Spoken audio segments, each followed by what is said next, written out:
You cheer for your Reading Hot Dogs. The special Reading Hot Dogs New Era 5950 game cap features a great hot dog logo on the white hat front, with a royal blue hat back and a red bill. The Reading Hot Dogs jerseys feature a mustard and ketchup base stripped across the chest on a red jersey with subtle hot dogs scattered about the jersey and a mustard yellow number. The mustard yellow sleeves feature a ketchup red stripe with the powerful hot dog cap logo on the left sleeve. Tonight our team plays as the Reading Hot Dogs. Get your Reading Hot Dogs merchandise now in the Brentwood Industries Reading Hot Dogs team store. Celebrate your birthday with the Hartford's. Hartford's birthday packages are sponsored by Ripon Baseball Town Charities, batting cages, and baseball and softball skills training. Birthday packages are just $100 and include 10 general admission seats, a free pass to Funland, autographed baseball, a drawstring bag, and a reserve parking pass. And for an even better celebration, ask about our character pool party package, or for your birthday outing at Ripon Baseball Town Charities, located on MacArthur Road off Route 183 near the Reading Airport. It's time for our ceremonial first pitches. Each participant will receive a baseball autographed by an Hartford player. Next to Ripon Baseball Town Charities, batting cages, and baseball and softball skills training. For our ceremonial first pitches, let's send it down to Hudson. Representing North Star United Methodist Church, he's 8 years old. This is Joey Holler.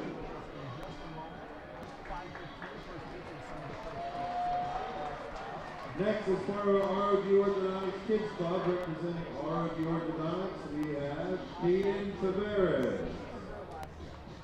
And we have Sinila Tavares.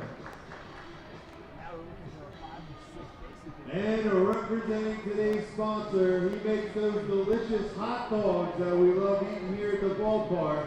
Representing First Packing X, Joe Boylan. How about a round of applause for Joe? We thank First Packing for sponsoring today's game and today's Reading Hot Dogs hat giveaway. And we thank First Packing for being a great partner for so many years here at American Spencer Ballpark. Eat some delicious First Packing hot dogs today off the flat top grills. Thanks again to our good friends at First Packing. Hi, I'm Walker. Special thanks to First Packing for providing the kids with their Reading Hot Dog packs. Hey everyone, I'm Hartford's broadcaster, Ellen Messina, and the 2021 season is presented by Pepsi. Let's go Fightin' Phils, and don't forget to drink more Pepsi. The Reading Pleasant Phils are proud to be part of Pennsylvania's Americana region. We hope you enjoy the homegrown variety and cultural flavor that the Reading Berks County area has to offer.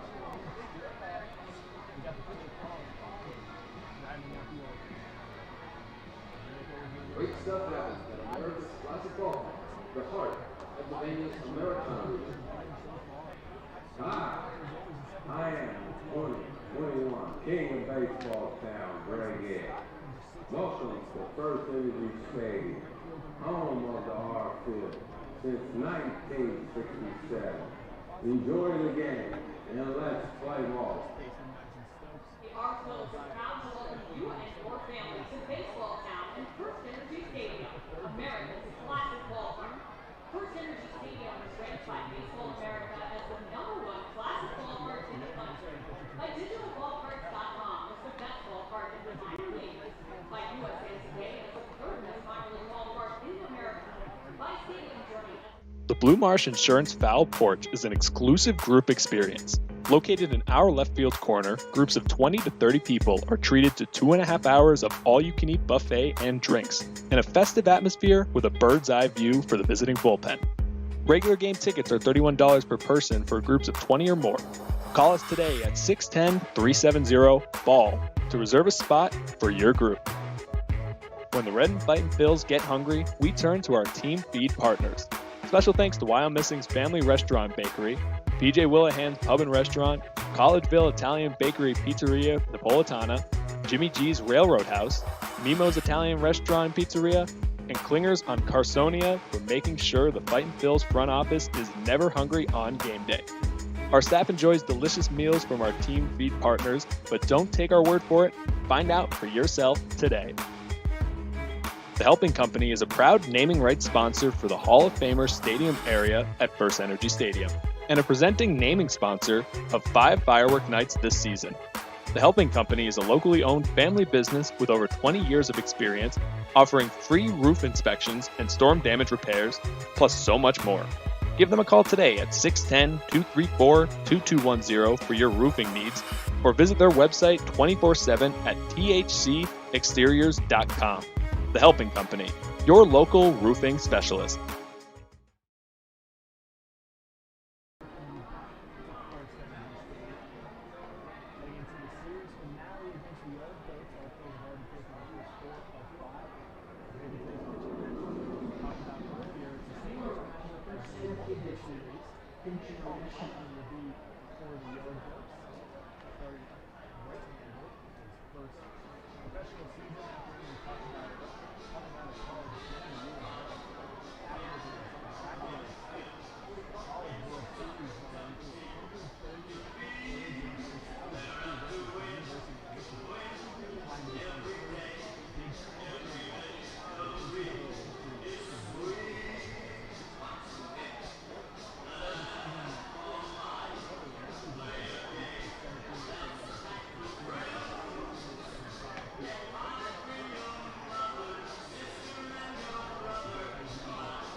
The Seidel Auto Group Deck Picnic appeals to both die-hard and casual fans with a summer picnic-like and fun tailgate atmosphere.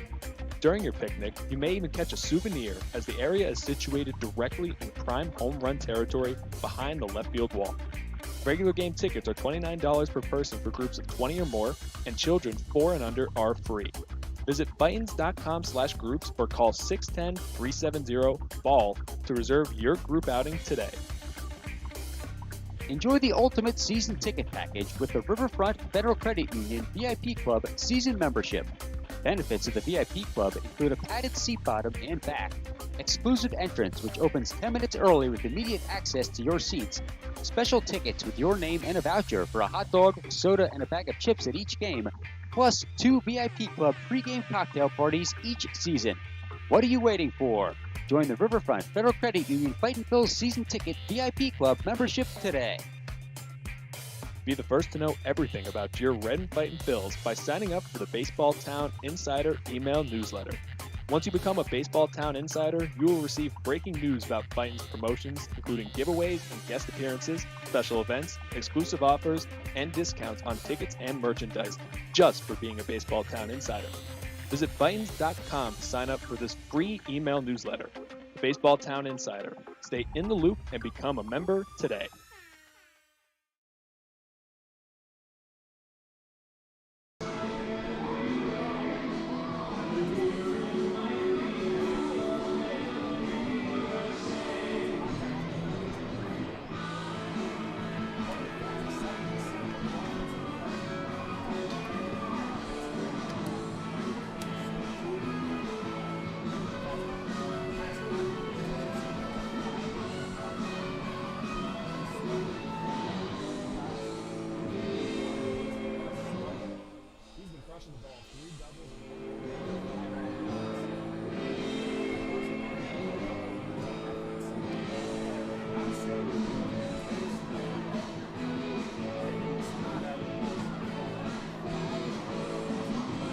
9 games. It's on a 9-game hitting streak, which goes beyond the series.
For this series, the Arphils actually trailed in the category of OPS for the team, trailed the Hartford Yard Goats. Coming into this, they had a 219 average and 691 OPS, but the Arphils have been the ones who have been hitting throughout all this. Coming into it, the Arphils as a team had a 202 batting average and a 339 slugging, but thanks to some players like Bryson Stott, who has been hitting the ball well, had his first 0 for day, and his first time not reaching first base of the season since being called up to Double-A. And Madison Stokes having a 4 for 5 day. Players like that brought it up to the season 216 average and a 369 slugging, as over the past week they lead in OPS with a 925. We should see plenty of fireworks into this one after a great firework display yesterday. Should be a lot of fun. And as the Fightin's players head out onto the field, we welcome you to FirstEnergy Stadium here for game number 6 against the Reading Fightin Phils, or should I say, the Reading Hot Dogs on today's Sunday's contest versus the Hartford Yard Goats. They've already taken this series 4-1. We'll see what they can do today, but right now we're going to send it down to the field for the singing of our national anthem. And now, as part of our Exeter Night celebration, please welcome Exeter Township High School senior Julia Weaver, who will perform our national anthem.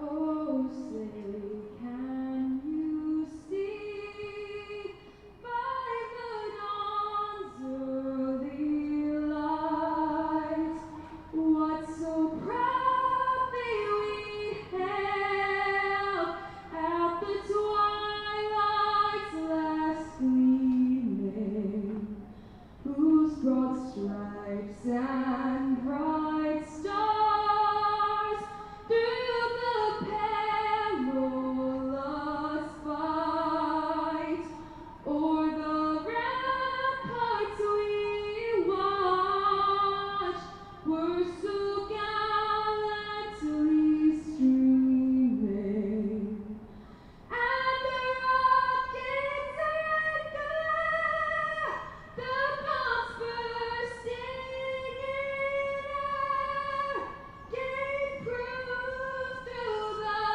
night that our flag was still there.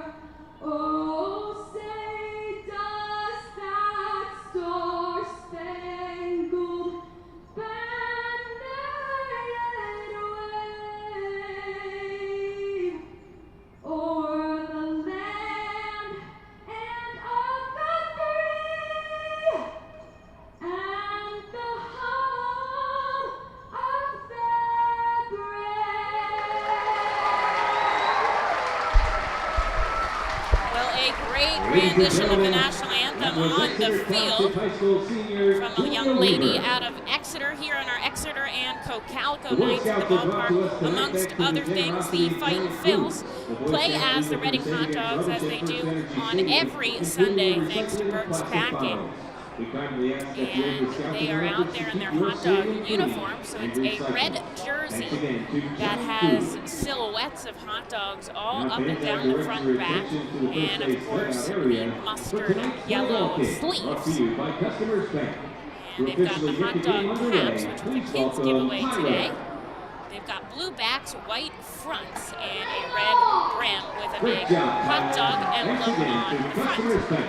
And the Hartford Yard Goats are in their road grays once again with the blue hats and the Yard Goat on the front. 610-370 ball. Hartford staff are monitoring your Mark text Appel and now follow-up warming up accordingly on the your mound, question or getting some family final problem. throws in before we're going to The start Outfield this Game program game. is electronic this season. Download the game A little bit of a program right to your wind here phone. as we start Go off to at FirstEnergy Stadium today. alltemp.com/program. See it pushing out to center field Tonight's All-Temp Enterprises. as the All-Temp Enterprises 7 degrees. game temperature 77 degrees. And with the wind pushing out like that, Tyler, I'd imagine we'd see a couple long balls here in the hitter's park tonight. That's exactly what I was going to say. That's the last thing that Appel and Kaufman want to see for these two teams that have had no problem leaving FirstEnergy Stadium. It's definitely going to be pitching to contact for one thing, but you got to be careful when you're inducing some fly balls, because throughout this series we've definitely seen a couple that didn't seem like they were going to be gone off the bat and carried their way out. My mind goes directly to guys like Taylor Snyder from the Yard Goats, who've had 4 this series alone. Matt Bierling, Bonifacio. Those should be some big guys today that we might see right off the bat. And Appel now done with his warm-ups. Matt McLaughlin is going to head up the first batter. He's pretty much been the leadoff guy since game 1 when he was scratched, a late scratch start. But McLaughlin's going to lead it off. And the Fightin Phil's infield is back deep right now on the outfield grass edge. McLaughlin settling in the back of the righty batter's box. Appel kicks and fires home for the first pitch. A called strike at 5:15 on the nose as we begin this game here at FirstEnergy Stadium. Appel starting it off good with a strike on the outside corner, and his next offering gets away from Connolly in the dirt. And that's one of the interesting things that come with these 6-game series is now you're going to see the same team twice, and it's almost the same problem as if you're going deep into a ball game. The hitters see you more. We'll see how that works. McLaughlin pokes it the other way, but Bierling taking a couple steps to his right makes the catch for the first out here in the top of the first. Appel sits down McLaughlin, and now we'll face off Sean Bouchard. They've pretty much had the same top 4, and I was wondering when they were going to push Snyder into that cleanup hole, because obviously with the way he's played in this series, he's really deserved it. And I know you want to give your guys a chance to bat in the order and, you know, figure it out from the get-go, but they're allowing Snyder now in the cleanup spot. Bouchard lofts it high in the sky. Bonifacio takes a couple steps around. He can't find it in the clouds, but he's able to make the catch in left field, and there's 2 quick outs. Yeah, you're right. Taylor Snyder's just been swinging such a hot bat. You almost have to give it to him. Coco Montes has had himself a great series too, but not to the same tune that Snyder has been able to, hitting 5 home runs just in this series. So you like the consistency at the top of the lineup. The R-Phils have kind of been in the same boat here, 1 through 4, now 1 through 5, with Stokes pretty much cementing himself in that 5 spot this series. You like having that consistency at the top, knowing day in and day out what you're going to get. Montero aggressive, swings on the first pitch, and we see 3 fly balls in this game as Matt Bierling makes the out and right, and that's what we said from the start. But a nice quick 1-2-3 inning, just 5 pitches from Mark Appel to get through the first. That is pretty damn good. So we'll head into the bottom half of the first scoreless. Give us a second to be back with some Fightin Phil's offense. The Reading Fightin Phil's birthday party package is the best way to celebrate a birthday. Whether you are a youngster or an adult, there is no better birthday than a Fightin's birthday. The Fightin's Fan Birthday Package is customizable for fans of any age and starts at just $120. Base packages include 10 general admission tickets to a Fightin's home game, an autographed baseball, and a VIP reserved parking spot. Fans can also add a wide variety of experiences and options to make sure your favorite Fightin's fan's birthday is a grand slam.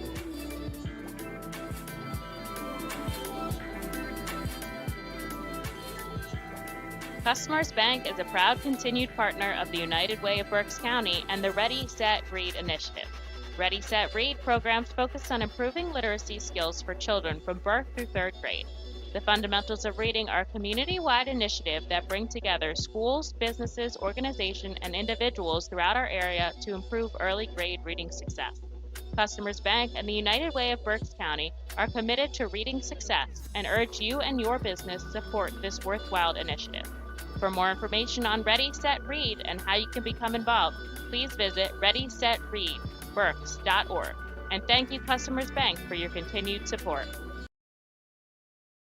In here at FirstEnergy Stadium, Mark Appel shutting down the Yard Goats 1, 2, 3 on just 5 pitches. That's a pretty good way to start off the game.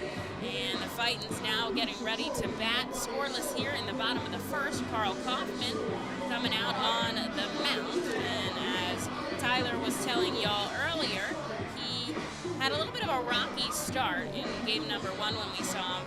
4 innings pitched, 5 hits, 5 earned runs, and he walked 4. So we'll see how he performs today against the Fightin' Phils. Daniel Brito in that leadoff spot as usual, racking up a team high 30 hits. And we'll go over tonight's Fan Zone's team leaders thanks to North Point Bank and Joanna Arias in a little bit. The first offering from Carl Kaufman to Brito, a swinging strike. We'll go over defensively in the outfield. Bouchard, Melendez, and Zinergy left to right. McLaughlin over at the hot corner. Snyder, Montez, and Montero remaining in their typical infield spots from left to right. Brito slashing this one the other way, and it's going to rope foul into the grandstands. And Guevara getting the start behind the plate, as we saw George yesterday. But George and Guevara pretty much rotate in and out, and we've seen Greg Jones, the 3rd catcher, listed on their roster a couple times, but only in the form of a pinch hitter. Daniel Brito chops it to the first baseman Montero, and he makes the throw to Kaufman, who's covering. That's out number 1. Bryson Scott. So the tone we've seen early from the pitchers is pretty aggressive towards the hitters. You would think that you would try and pitch the batters backwards or try and work around them since they've seen you before. Right now, really attacking the zone, both sides. And I don't know if this plays in at all, but since the starters are doing a little bit more of like a piggyback system, even we've seen it from some other teams as well, and nobody's really going as deep. I almost feel like they're kind of mimicking whatever the Fightins do. The only team that I didn't really feel like that was at our last homestand against Richmond. As Stott grounds this one to second. It's fumbled by Montez, but he recovers it and makes the out. A nice hustle from Stott down the line to make a close play out of what wasn't one. But there's 2 outs quickly in the first. I feel like Richmond didn't really, but otherwise I feel like teams have been kind of mimicking the Fightins when they're playing us.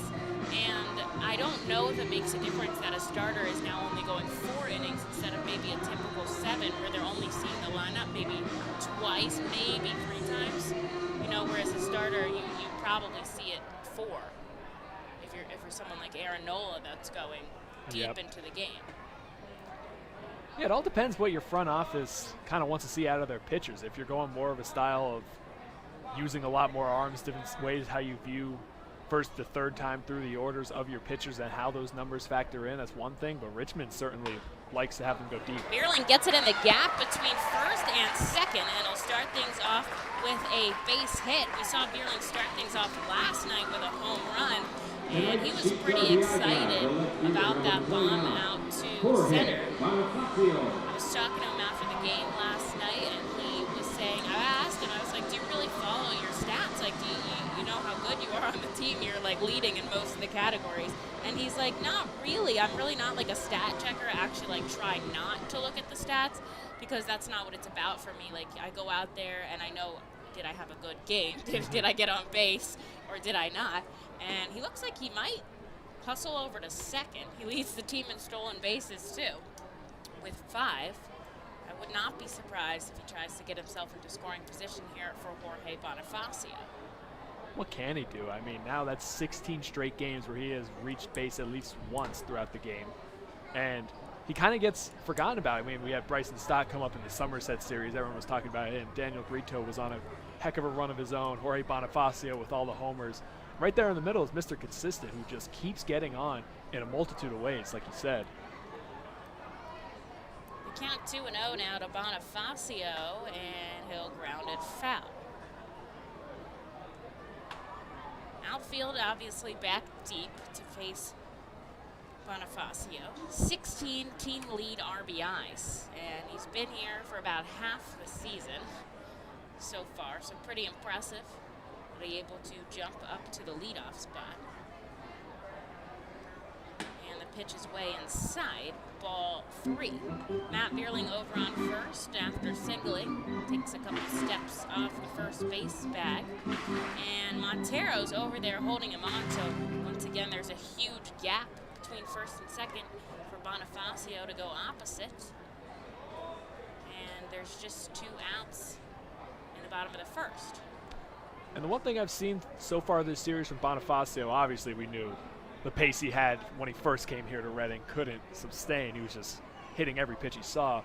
But they've really attacked him inside, and as he starts to get back into baseball shape and go throughout a season with a little bit of a layoff, we'll see if he can, which I'm sure he will, former major leaguer, to be able to throw those hands inside and beat the ball to him, because sometimes he's seen some lack of success when the ball is caught up to his hands and he's unable to get the barrel through it. So he fouls a pitch back and the count becomes full here with 2 outs and a runner on.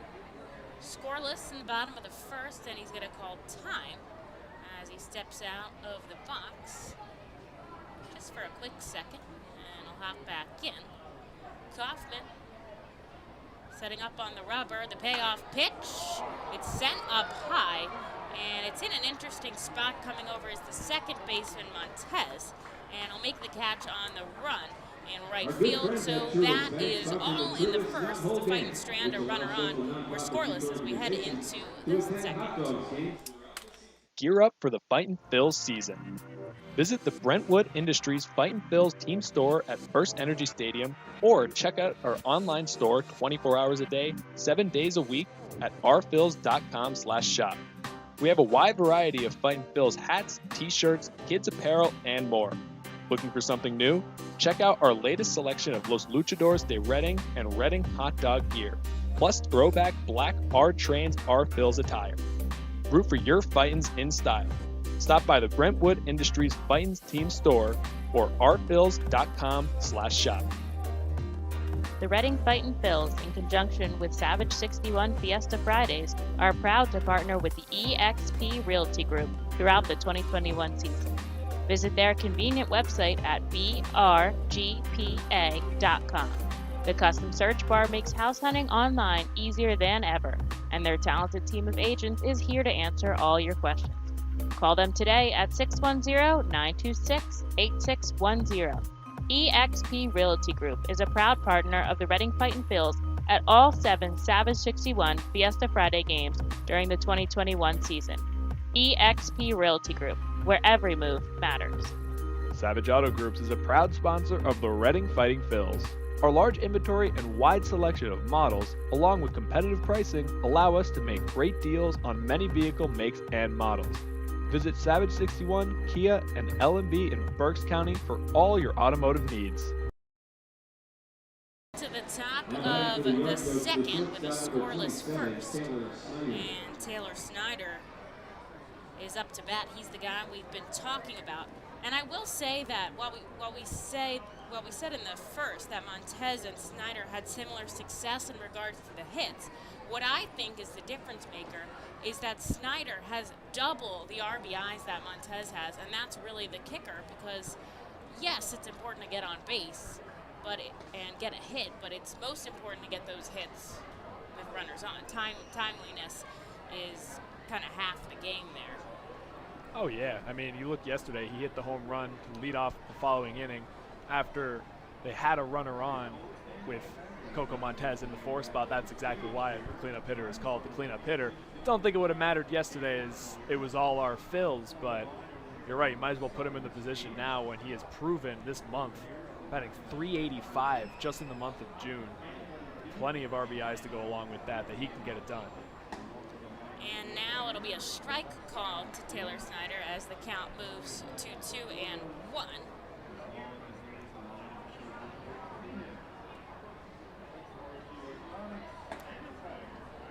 And you can make it 3-1 now. And I would say that is probably the biggest improvement. Well, the pitching's got itself a little bit together too, but the biggest improvement for the Fightin' Phils is that they've gotten a little bit more timely with their hits. Yep. Whether they play small ball or they play long ball, as Taylor Snyder rushes this pitch, his 5th home run of the series, 10th on the season, as it goes right into the pool in right field. And he will take the lead for the yard go to 1-0. That was a huge bomb out to right field. And he points at someone in the bullpen for Hartford. Don't know who's pointing there, but I guess they called it, and he seems pumped. The second baseman, number 5, The dugout's giving him the silent treatment over there. I mean, for Snyder, it's just become regular. I mean, he is unconscious at the plate right now. Once again, same as yesterday, just deposits it, flipping the hands right over the 350 sign out in right field. No cheapie over there either, but just pure power, just being able to throw the hands and send it over the wall like that. And here's Coco Montez. He takes it to 0-2 now. Yard goats up 1-0 now in the top of the second, nobody out. And Appel takes one high to Coco Montez. Wind varying a little bit now, pushing right to left, so that was a pretty impressive opposite side homer with fighting the wind. And kids in the pool got the ball, as they did yesterday with Dalton Guthrie, as Montez goes down swinging for out number 1 in the second. And I was asking Dalton if he saw that it went in the pool, and he was like, he noticed that it went over there, but he didn't see the splash. I think probably from the angle of the field, it might be like a little bit more difficult. Right. But he was pumped about his first home run since opening day. Yeah. He was like, that has been such a long time coming, and it's just an incredible feeling for him. Appel offering one outside to Guevara, but it's a called strike. Connolly framing it nicely.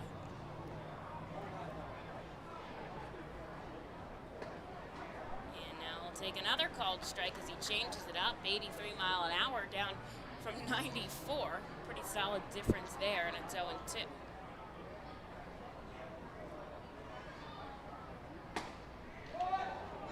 And it just misses. Behind the plate tonight, Kelvis Velez, James Albert over on first, and Steve Jasinski at third. Albert still covering for Emil Jimenez in this final game of the series. And he'll chase a ball outside. It's a big K for Guevara, and Appel now 2 straight strikeouts. There's 2 outs in the top of the second, although the Yard Goats lead 1-0. And Appel, ever since giving up that solo shot, he's just done one of my favorite expressions, keep it simple, stupid. Back and forth, he went fastball, slider to the past 2 batters. And it's a bunt attempt from Melendez. It was a liner that was poked to foul, so didn't really get it on the ground there. Right there, the previous strikeout able to punch him out on a 94 mile an hour fastball on the black of the plate. Now this time, just misses with the fastball in the same spot, so instead he breaks off a slider, same arm angle, different result, same strikeout.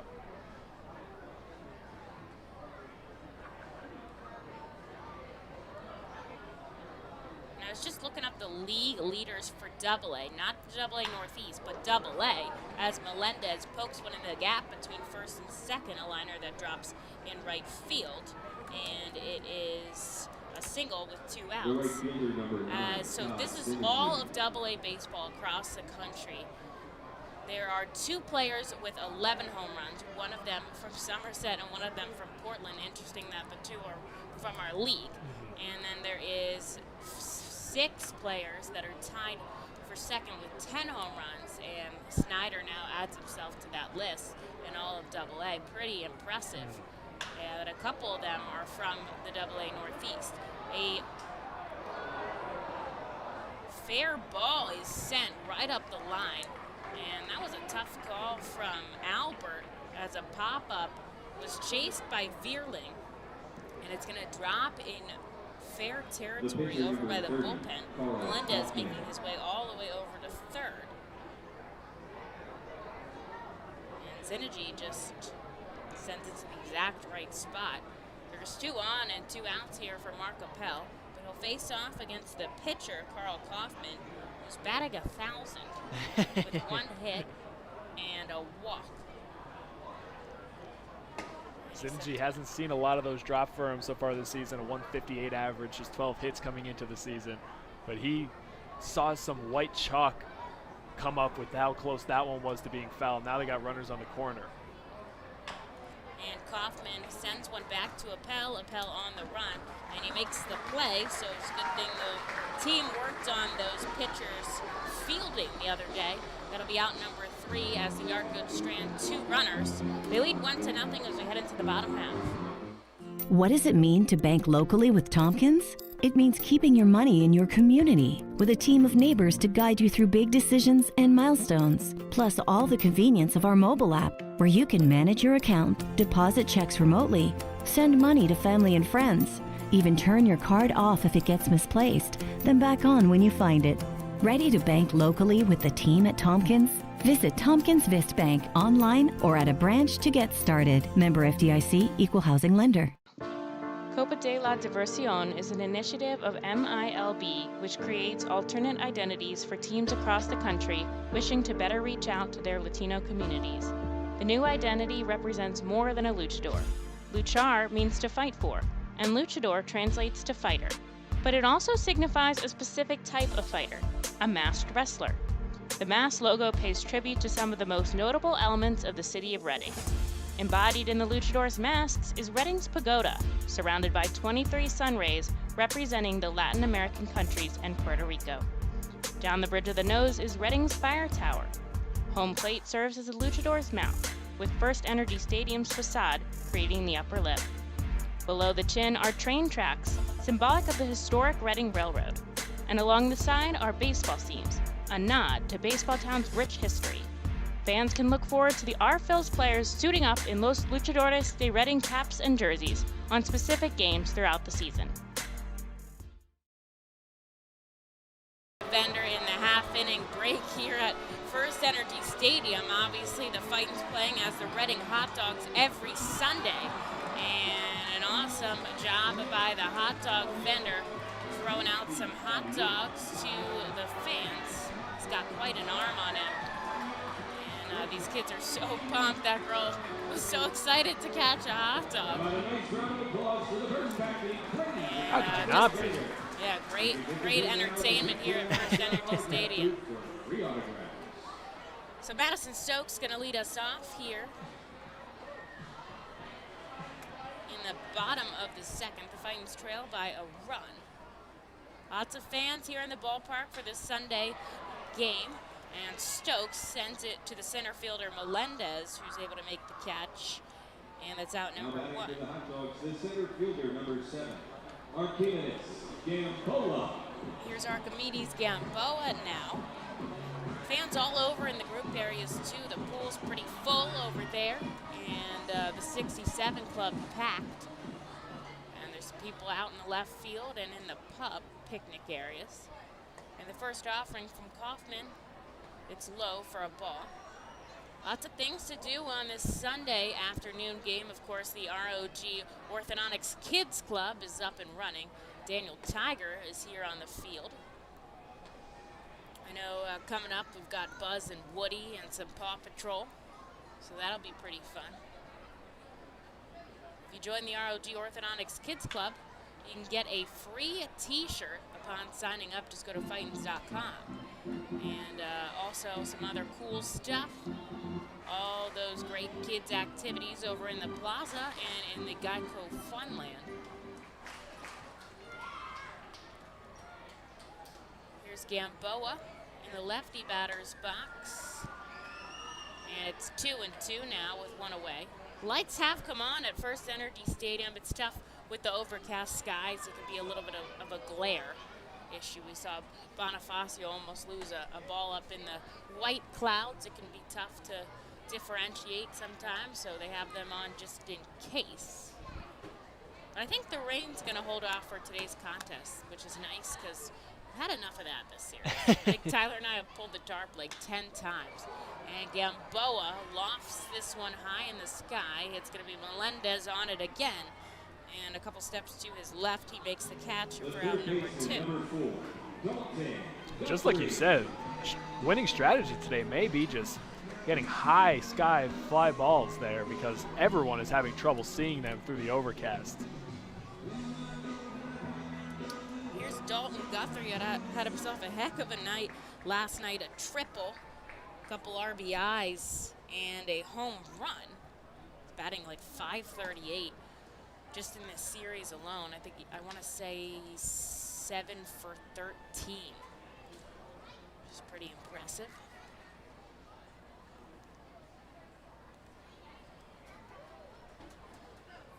1-0 now becomes the 1-1 with a called strike. And that is why Emily Messina is a professional. 7 for 13 off the cuff.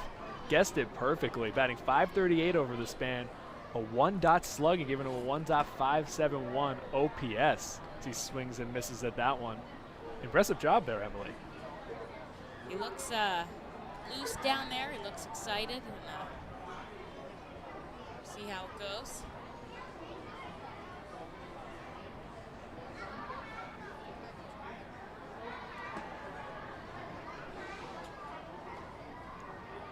And when we talk about having some consistency, he is the exact opposite as a utility defender.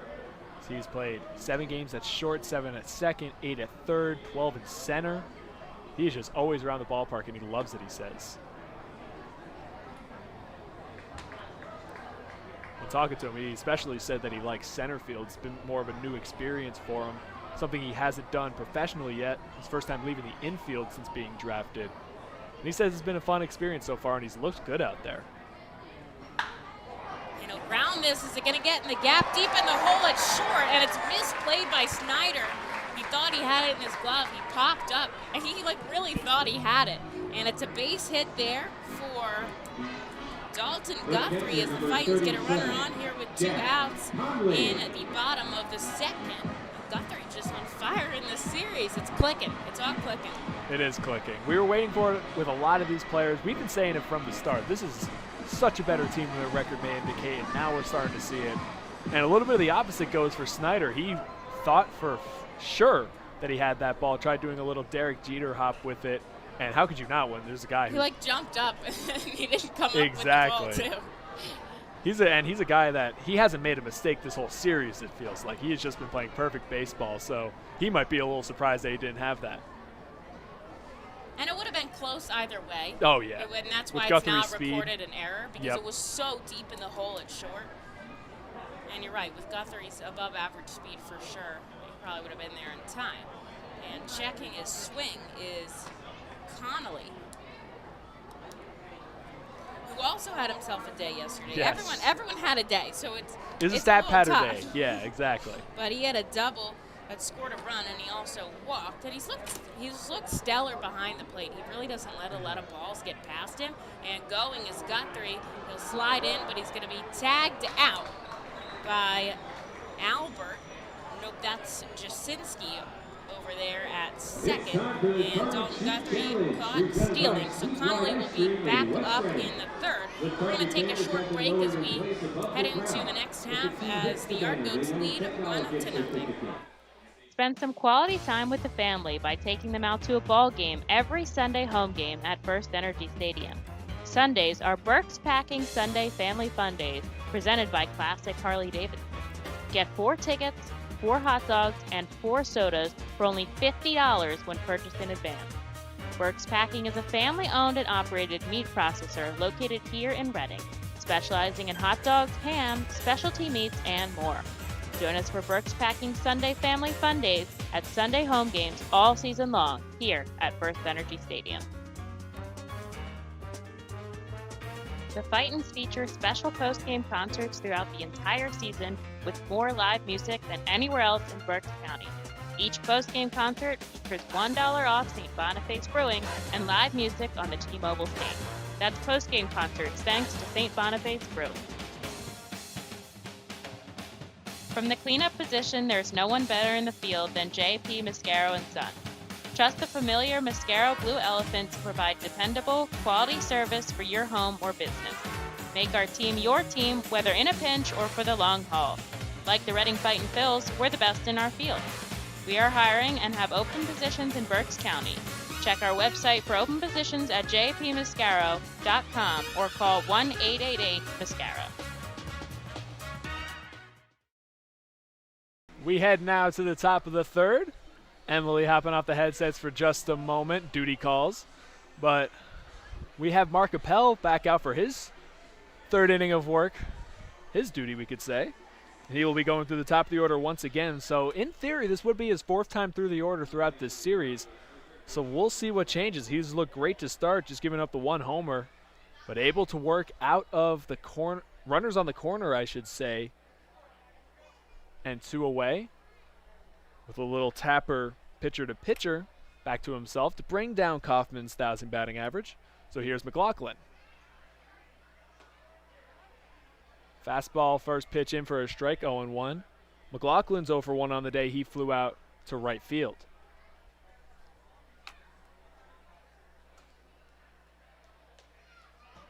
High and out of the zone, 1-1 now the count.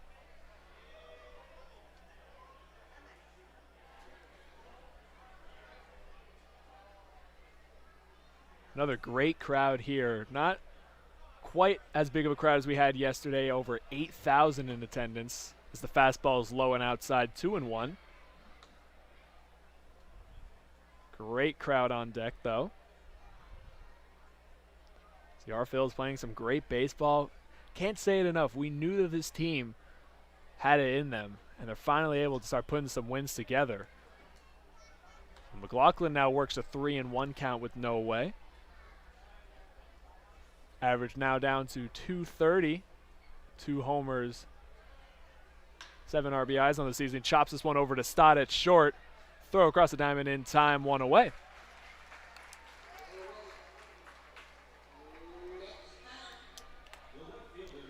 So a good pitch there, a slider in the zone, but at the bottom, not the pitch you want. 3-1 if you're McLaughlin. He's able to roll over, make a pretty routine play over to Stott, so there's 1 away. And that'll bring in the left fielder, Sean Bouchard. He's 0 for 1 as well. Had that sky fly ball out to left field that Bonifacio had a little bit of trouble with, but was able to make the play. First pitch breaking ball in for a strike, 0-1. Top of the third, 1-0. The Yard Goats lead. Fastball in the zone now, quickly 0-2. Appel working quick today. Good tempo to him. Seems to have a lot of energy up there on the mound as he's right back into it. 0-2. Breaking ball in the dirt. Bouchard just holds. It'll be 1-2.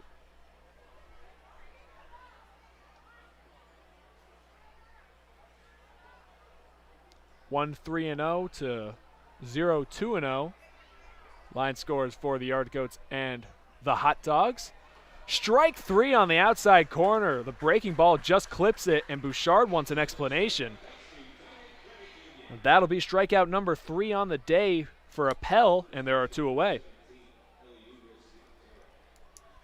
And that'll bring in Eliuris Montero. He's had a quiet series so far for the highest ranked position playing prospect in the Colorado Rockies organization with the AA team. See what he can do. First pitch in for a strike, 0-1. The number 9 prospect in the organization. He is listed as a third baseman, has played nothing but first in this series. As he hits this one out to right center field. Coming in and unable to make the play is Vierling, and he's going to get a cheapy single off the end of the bat with 2 outs in the inning. That's similar to the Guthrie hit. It maybe had a little bit of better wood, just didn't sound right off the bat. But it finds a little bit of real estate just in no man's land between Daniel Brito at second and Vierling in right. And I hesitate before I say this Because of the nerves, here is Taylor Snyder. Launched his 5th homer of the series in his last at-bat. And he's got 1 on, 2 outs in the top of the 3rd. 1-0 our score. Breaking ball in the dirt, 1-0. Need to pitch him carefully as he is proven to hit anything. And hit it for power. 2 of his 5 home runs have come on breaking balls, 3 of them on fastballs throughout this series. The 1-0. Swung on and driven deep to left field. Bonifacio's just going to watch it go. That one is well out of here. Taylor Snyder, his 2nd of the game, 6th of the series.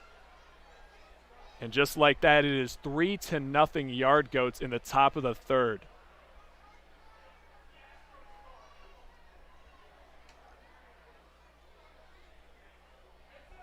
Taylor Snyder gets back-to-back breaking balls. That one just broke right over the heart of the plate. And he did what he does with it. Launches that one to left center field, well over the riverfront sign out there. And a no-doubter. That'll bring in Coco Montez. 2 outs in the inning, 3-0 our score. He swings at the first pitch and drills this one deep to left field. Bonifacio looking up. It's going to get out of here. Back-to-back jacks for the Yard Goats on back-to-back pitches. Montez launches his first of the afternoon. 4-0 our score.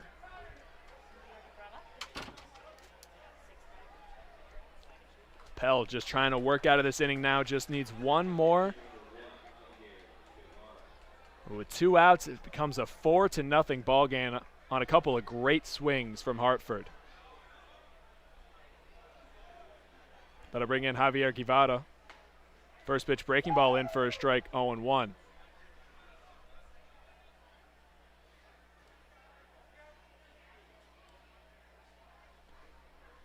So the Snyder jack was his 10th of the season. It's a big swing from Guevara, makes it 1-2 the count. And Coco Montez, after just getting bumped out of the 4-hole, we said he was hitting well. He launches another one. Fastball by him, swung on and missed, but not before some damage could come across. 3 runs on 3 hits and nobody left on base. We're heading to the bottom of the 3rd, 3-0 our score. From the cleanup position, there's no one better in the field than J.P. Mascaro & Sons. Trust the familiar Mascaro Blue Elephant to provide dependable quality hauling, disposal, and recycling service for your home or business. Make our team your team, whether in a pinch or for the long haul. Like the Reading Fightin' Phils, we're the best in our field. We are hiring and have open positions in Berks County. Check our website for open positions at jpmascaro.com or call 1-888-MASCARO. Join us as we celebrate Reading's Hispanic and Latino culture during 7 Friday home games this season. The Savage 61's Fiesta Fridays, presented by Alex Patanzas of eXp Realty, Humane Pennsylvania, Supportive Concepts for Families, Children's Home of Reading, and Mao Beer. Fiesta Fridays features special Los Luchadores de Reading uniforms, Hispanic and Latino food and music, and other cultural events throughout the ballpark. Get your tickets now by calling 610-370-BALL or visiting us at the Weidenhammer ticket office at FirstEnergy Stadium. Every time you grab an ice-cold 20-ounce Pepsi, you'll find a Pepsi emoji on the side of the bottle. So while the Pepsi delivers this, the Pepsi emoji delivers this. Ooh.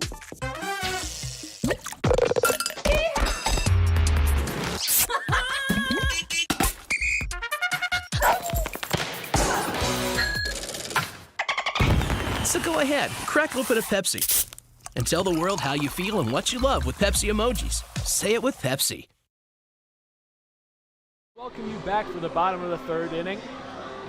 The Yard Goats make it a 4-0 ball game, but the Hot Dogs are coming back up to the plate. Jack Conley, after watching a couple of pitches before Dalton Guthrie was caught stealing, he will get to redo his at-bat, if you will.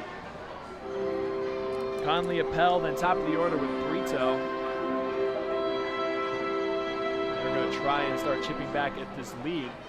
And one positive note that we do have to look at for them, all 10 wins this season have come when they get over 5 runs. The only exception to that, I should say 9 games, because the 2-1 victory over 5 innings obviously did not get to that mark, but they win when they get that run production. They will look for it here.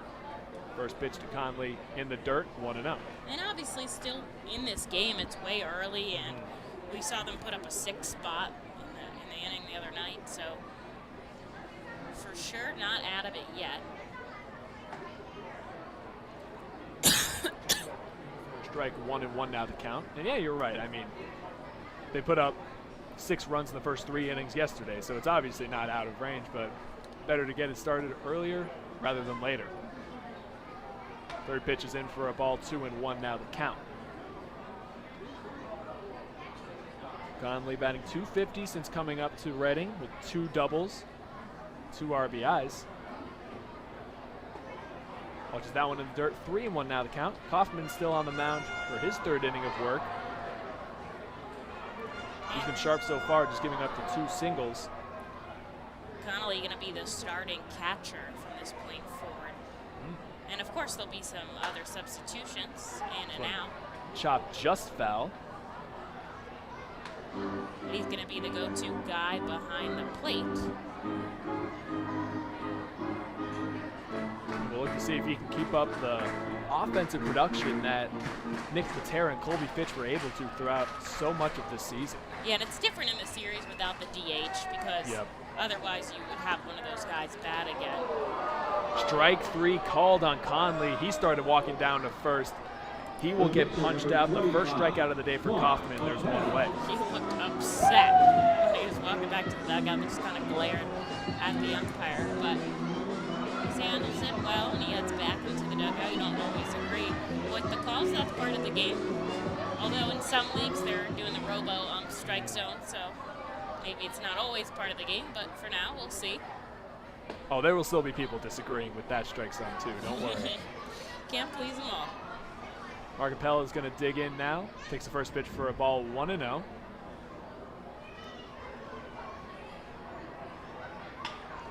One-0 is chopped right over to third base. McLaughlin throws it across for the second out, and there are 2 away. Number 12, Daniel Rito.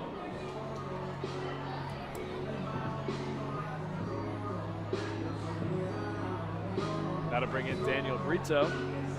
He's 0 for 1 on the day.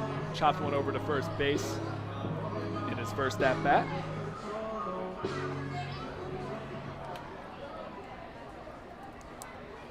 Rito having a tough night last night as he went 0 for 4.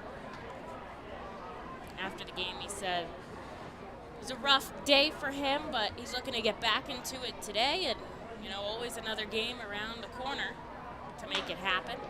Chops this one over to second base. Montez will flip it over to the first baseman, and that'll end a 1-2-3 inning for the R Phils. So we're heading to the top of the 4th, 4-0 our score. Yard Goats ahead, don't go anywhere. The Reading Fightin' Phils are proud to partner with the Berks County Mental Health and Developmental Disabilities Program. Together, we are striking out the stigma in order to raise community awareness about mental illness and the prevention of suicide. With 3 simple words, are you okay? The hope is to begin a conversation to show Berks County that we care. Suicide affects and hurts everyone, but help is here, and we'll work together to raise awareness about suicide and identify what we can do as a community to prevent it. People in need of assistance and support should call Crisis Intervention at 610-236-0530. That's 610-236-0530. Cornwall Manor is an active senior living community on a 190-acre wooded campus in Cornwall, Lebanon County. The community offers independence and opportunities for wellness and fitness, as well as educational and musical programs, and the peace of mind of having convenient health care on site. Cornwall Manor offers a range of residential choices from apartments to homes. Prospective residents are welcome to visit us for lunch and have a chance to learn more about the community. More information is available online at cornwallmanor.org. Cornwall Manor, celebrating 70 years of senior living.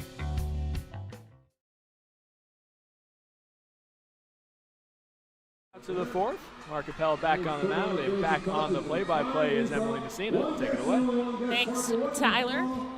As we head into the fourth, we're down by 4 runs. Appel's got to sit him down first before we can get any more opportunities to bat. Leading things off for the Yard Goats is going to be Melendez, then Zinergy, and Kaufman for the bottom 3 spots in the order.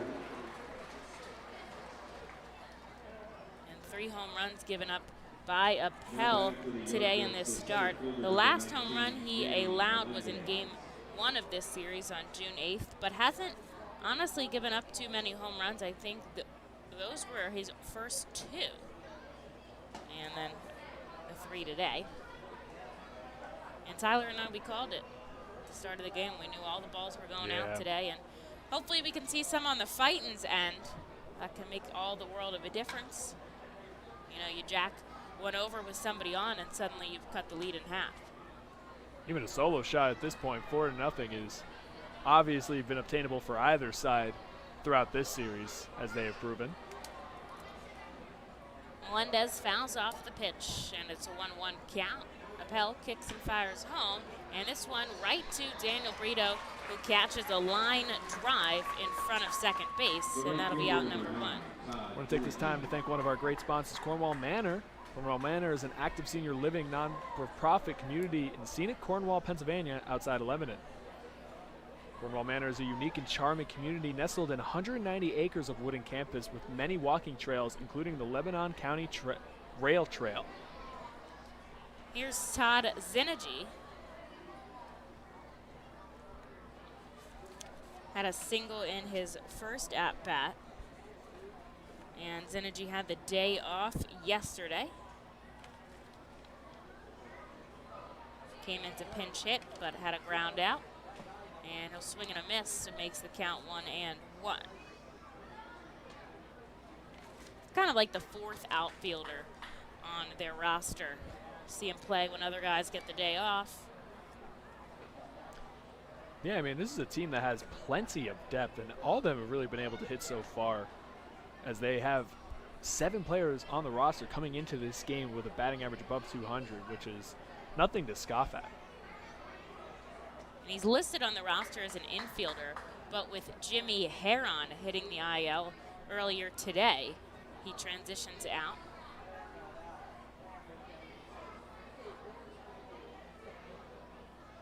And the offering from Appel is a called strike, so it's a full count now from Appel. He has thrown 45 pitches as of now, but there's 1 away in the top of the 4th. His longest outing has been a complete 4, as Zinergy pokes this one the opposite way. Tracking it is Vierling, and it's in foul territory. He almost made it there, but too far away as he was playing shaded a little bit more towards center. Almost made it there. I was worried that that one was going to sneak out. Just hitting the Golden Wolves bullpen sign for the only panel on the right side of the foul pole. And not the pesky pole that we have in Fenway, but it's a pesky one, and it has been this series. So thankfully that one blows a little bit foul. So we'll do the full count offering again. Appel with the payoff pitch, and it's downstairs. He checked his swing, and he didn't go around, so it's a walk. There's a runner on with just 1 away here in the top of the 4th, and now the pitcher, Carl Kaufman, up again. Rounded out in his first at-bat. Now he moves his average all the way down to a whopping 500.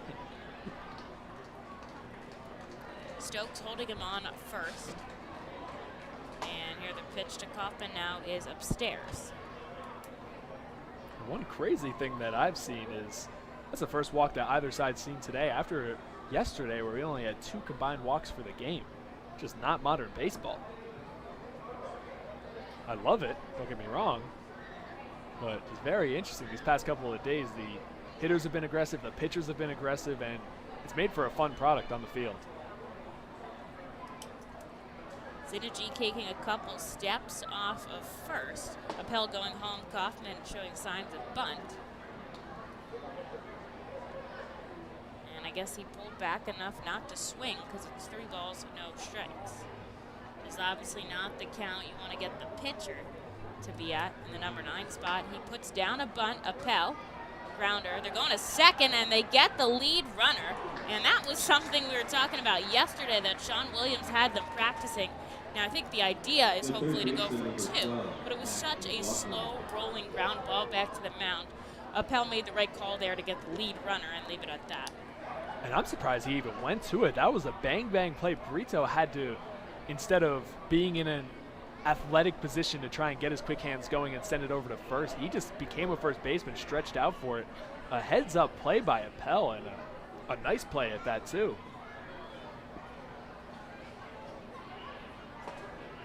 Mark McLaughlin now will take a strike. 2 outs in the top of the 4th. The Yard Goats lead the Hot Dogs by 4.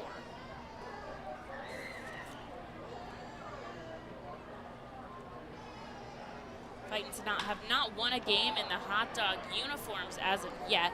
McLaughlin sends one out to center field. It's Gamboa on the run, and that'll do it as Hartford strands a runner. We'll head into the home half of the 4th, down by 4. Cornwall Manor is an active senior living community on a 190-acre wooded campus in Cornwall, Lebanon County. The community offers independence and opportunities for wellness and fitness, as well as educational and musical programs, and the peace of mind of having convenient health care on site. Cornwall Manor offers a range of residential choices from apartments to homes. Prospective residents are welcome to visit us for lunch and have a chance to learn more about the community. More information is available online at cornwallmanor.org. Cornwall Manor, celebrating 70 years of senior living. Feasers Incorporated, a family-owned full-line food service distributor located in central Pennsylvania. Services restaurants, sporting facilities, theme amusement parks, healthcare facilities, educational facilities, and other institutions throughout Pennsylvania and the Mid-Atlantic region. For over 100 years, Feasers and its employees have committed themselves to making customer service their highest priority. Feasers works hard to provide customers with the products they require, delivered by their helpful fleet drivers. Feasers is large enough to serve and small enough to care. For more information, call 800-326-2828 or Feasers.com. ROG Orthodontics is the proud official partner of the ROG Orthodontics Fightin Phil's Kids Club. Join today at Fightins.com to get your free ROG Orthodontics Kids Club t-shirt and visit FantasticSmiles.com for more information on all the great work that ROG Orthodontics provides. ROG Orthodontics and the Reading Fightin Phils, 2 great hometown partners. Some offense here as the Fightins only have 2 hits to their name right now and no runs across the board. They're down by 4. Carl Kaufman coming out for another half inning of work. He is currently at 39 pitches. And he'll face off against the top part of the order with Stott, Bierling, and Bonifacio. So far this season, Kaufman has 2 starts that he can really be proud of. 4 innings pitched and 5 innings pitched unearned, and 3 appearances of 3 or more earned runs. So if you're looking at patterns, so far he's on pace to have another one that he's looking pretty fondly on, but 2, 3, 4 in this red-hot R-Phil's offense coming up may make it a little bit difficult. Bryson Stott now stepping up to the plate. Carl Kaufman grabbing that rosin bag out on the mound, and now he kicks some dirt off the rubber. McLaughlin in at third. Everyone else is back deep. And the first offering, Stott takes it deep to center field, going back on the run. Melendez, and it'll bounce off the wall. He's headed for 2, and he'll start off the bottom of the 4th with a stand-up double. I mean, a swing just as smooth as butter. That is just perfect as you could do. A first pitch breaking ball, and he just shoots it into the right center gap for a leadoff double. That's exactly what this offense needed. And Stott, after having a tough day yesterday, I think he was 0 for 4. Gets back into this thing with an extra base hit. And that was his first game since coming up to the Reading Fightin Phils that he didn't reach first. He's had a hit 4 streak since coming to FirstEnergy Stadium, and he had that monster 2 home run game his first game. But always able to reach once, finally held off the base paths from the yard goats and doesn't stay off for longer in this one. Now it's inside to Matt Vierling, who walked in his first at-bat.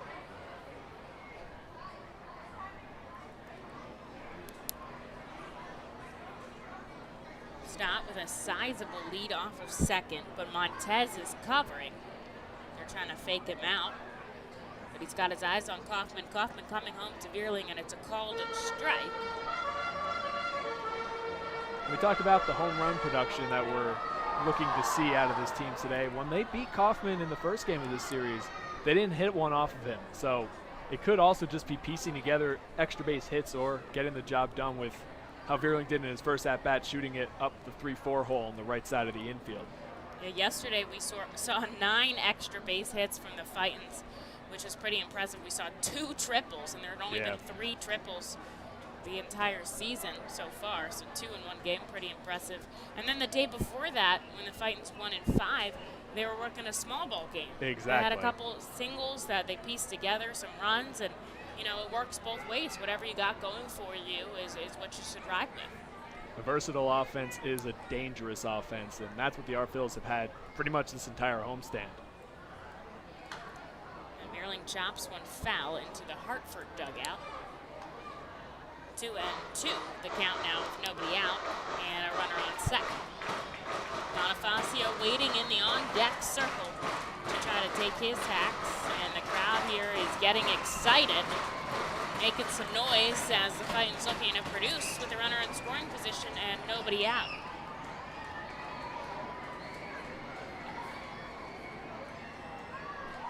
Vierling digs in with his right foot, and now he'll step all the way into the batter's box.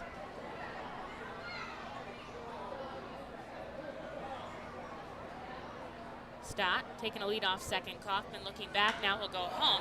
And Vierling pokes this one down to center field. It's at the wall, and it bounces off the Unique Snacks billboard. Coming around and scoring is Stott, and Matt Vierling hustling over to third. It's a triple from Vierling. And if we talk about timely hitting, well, he does so there himself. It is 4-1. And nobody out. This is exactly what the Phils needed. The Hot Dogs getting that first run of the game. And they're going down to what's going to start being known as Triples Alley, like how the Colorado Rockies have at Coors Field. That Ed Spade sign in right center field, it makes it playable. The center fielder thinks he can get over to it, unable to make the play, and then as soon as that ball's trickling away, and it's an easy triple for Vierling. And Matt Vierling is such a 5-tool guy. I mean, it's unbelievable. He hits for average, he hits for power. Vierling is sent home as Bonifacio ropes one into left. It's 4-2, and just like that, the Fightins have cut this lead in half, and nobody out. And we talked about it in the pregame, having that consistent 1-4, 1-5. When you have that 2-3-4 batters up, you know who's up, and you know they're dangerous. They can do this. A triple, a double, and a single, boom, your lead's cut in half. And talk about dangerous. Addison Stokes now heading up to the batter's box. He's been incredible. He's arguably been the best of this bunch so far. He had that 4-for-5 game, and he's been consistent throughout this entire stretch. The bat that we knew would be there is finally coming alive this season. And he'll take a called strike on his first pitch. And you see now how crucial it is to hustle, because if Vierling was not on third, if he had only made that a double, if he had, taken it a little bit lighter, if he didn't go the extra mile, then he would not have come home on Bonifacio's single. And if the inning ended right now, 4-2 is way different than 4-1. Better off. I mean, scoring position's one thing. Getting that extra base, that's one of the few times where it comes into play, because a hard line drive to left field right there, I don't think he'd even get to third on that play, let alone score. This is a whole different ball game because of that hustle. And here's the 1-1 to Stokes. It's in the dirt, so it's 2-1. Bonifacio, I don't know if we've seen any attempts of stolen bases today, but he looks a little bit jumpy out there on first, I gotta say. He's showing he's still an athlete. He can get it done on the base paths. Stokes ready for the pitch. Kaufman in a little bit of a jam in this half inning. Glove at the waist and a line drive from Stokes. They're going to get the double play here. No, they don't, as Montez throws it away at first. So it'll end up being a fielder's choice with possibly maybe an error there. But Stokes reaching safely, and Bonifacio, the lead runner, out at second. Yeah, just the fielder's choice there, and that's because, once again, we'll go back to hustle. We sound like high school varsity coaches here, but Ori Bonifacio getting there just in time to be able to cause a little bit of disruption on the throw from Montez. And just like that, now they trade an out for a better runner over at first. Here's Archimedes Gamboa in the lefty batter's box. He'll take a pitch in the dirt. Good block there by Guevara.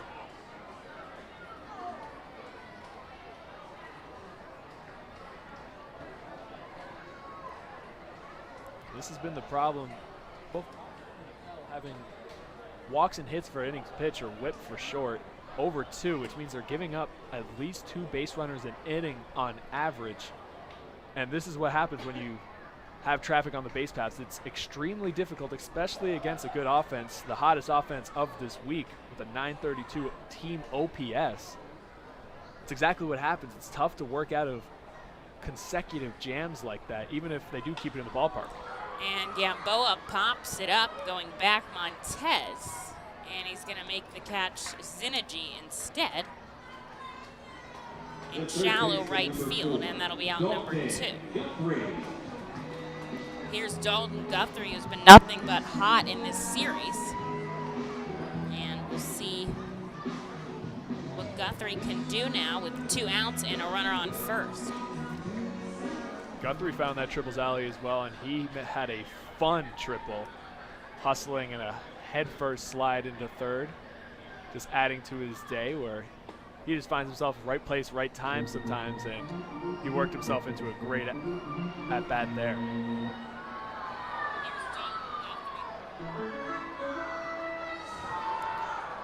So now Guthrie in the the righty batter's box, and Stokes taking a couple steps, lead off of first, but it's a ball, so the count 1-1.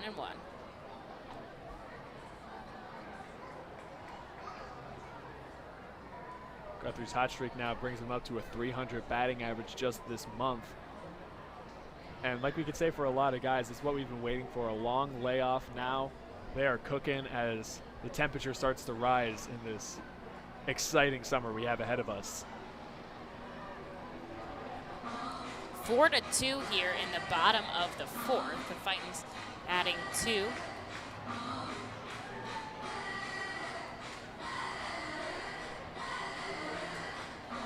And the crowd is excited here for the potential.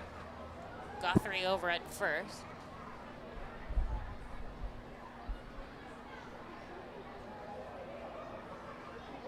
And the offering. 3 balls and 1 strike.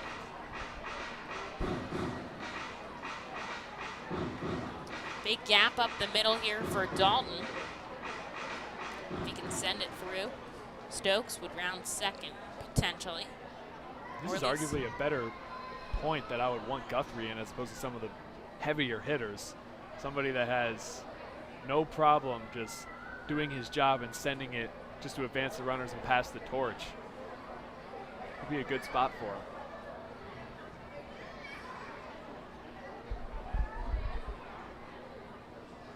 Kaufman now moving very slowly, a complete change of pace. And Guthrie sends one high into the sky, but I think it's going to hit the roof.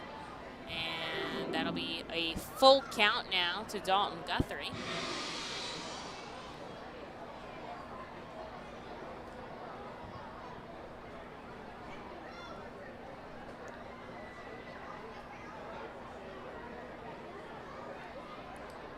Stokes over on first with 2 outs here in the bottom of the 4th.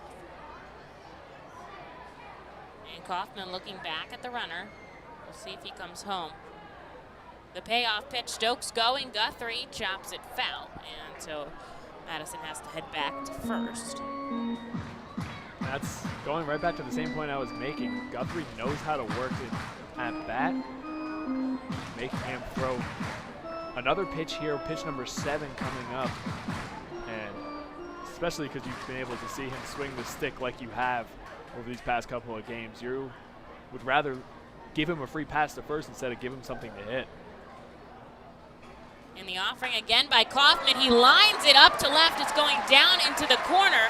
And Stokes being held up at third, but Guthrie continuing the show as he gets to second. There's 2 runners in scoring position with 2 outs here in the bottom of the 4th, and man, did he get the job done. Got the job done and then shows the heads-up base running.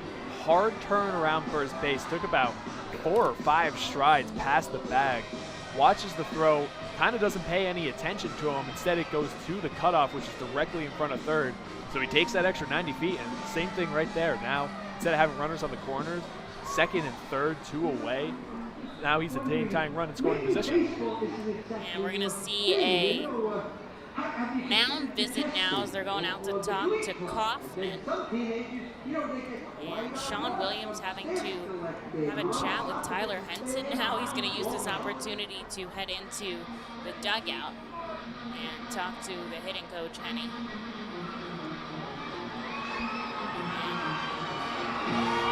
We'll see now Tyler Carr hopping up in the pen. Mark Appel is in the on-deck circle, but I'm sure that conversation had a lot to do with what happens here in this at-bat for Conley. If he gets on, we might see a pinch hitter for him.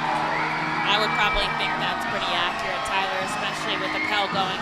His longest outing is 4, so they might have, been hesitating either way. And obviously they want Appel to see at-bats, but they do pull out Josh Stephen right now as the intentional walk comes down to Connolly, and they're going to go with Josh Stephen now as the pinch hitter. He probably only had about a couple seconds of notice, Stephen.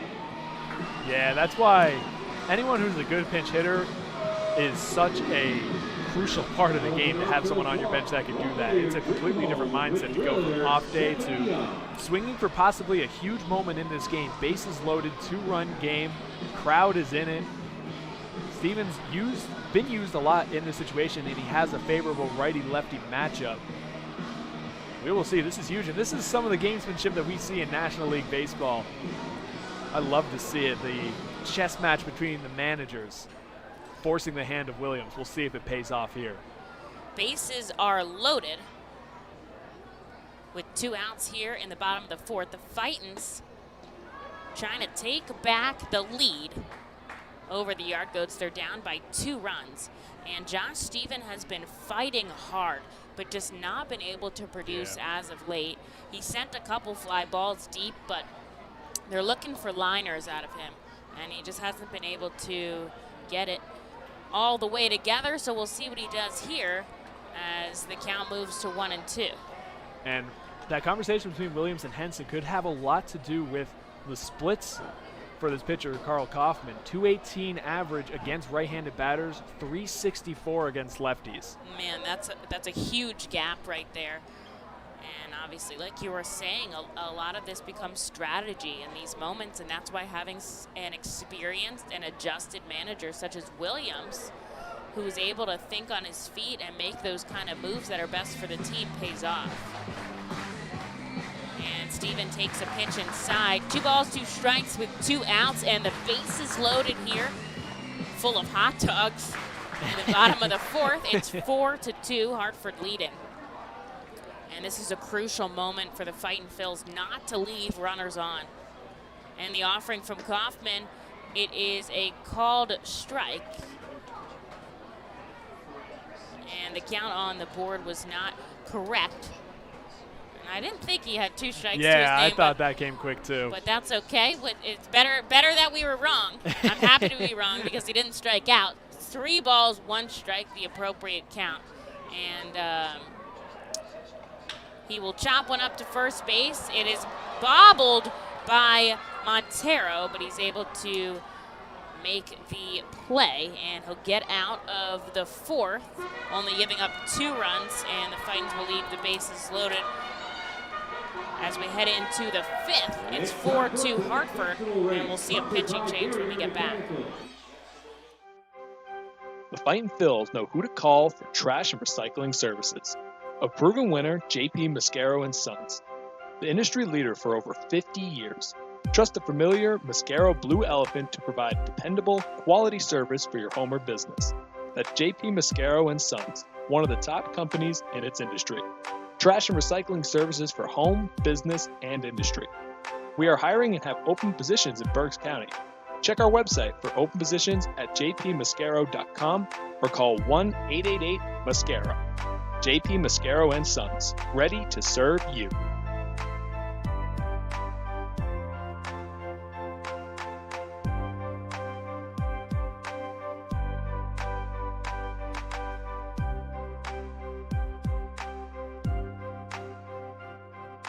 Nursing home neglect is a serious problem. If you or a loved one has suffered from bed sores obtained in a nursing home or a fall down in a nursing home resulting in a fracture, our friends at Swartz Culleton can help. Call the attorneys at Swartz Culleton for a free consultation. Their phone number is 1-800-JUSTICE. That's 1-800-587-8423. Once again, call 1-800-JUSTICE today. Swartz Culleton is a proud sponsor of the Reading Fightin' Phils.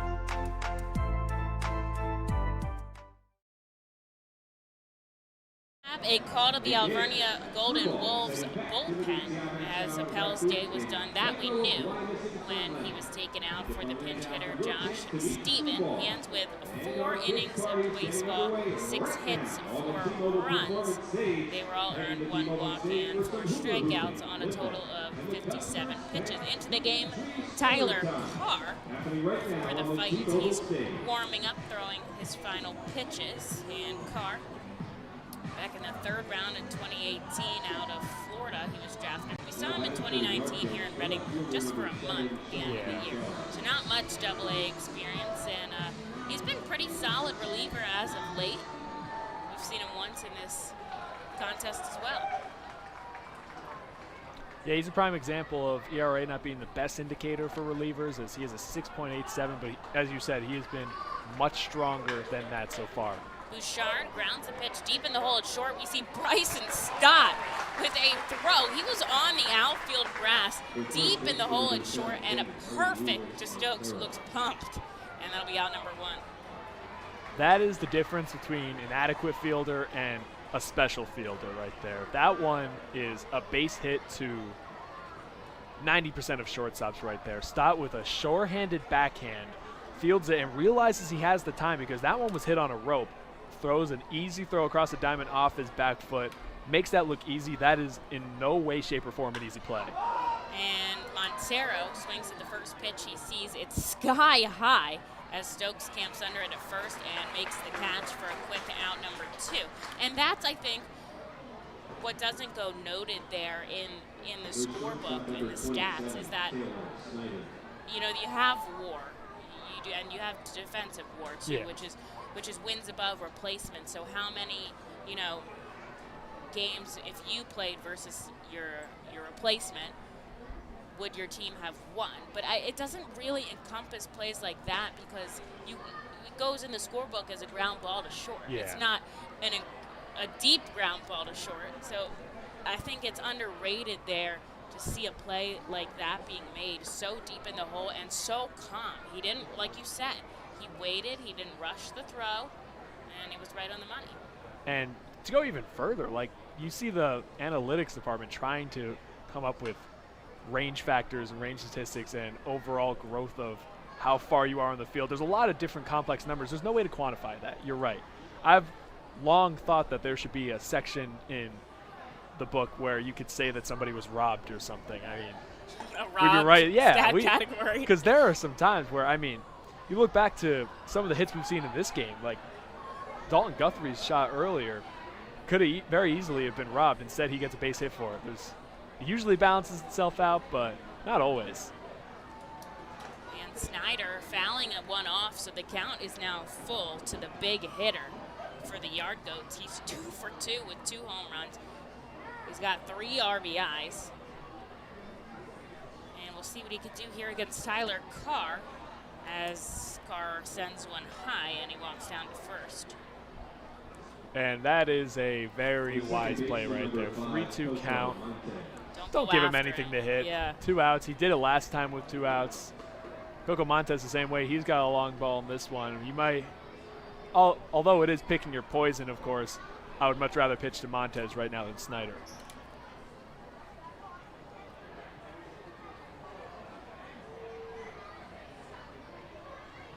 So Montez now in the first base box, and he chops it up into the net. Snyder, a couple steps lead on first. 2 outs now in the top of the 5th. The Yard Goats up by 2. Both teams have 6 hits.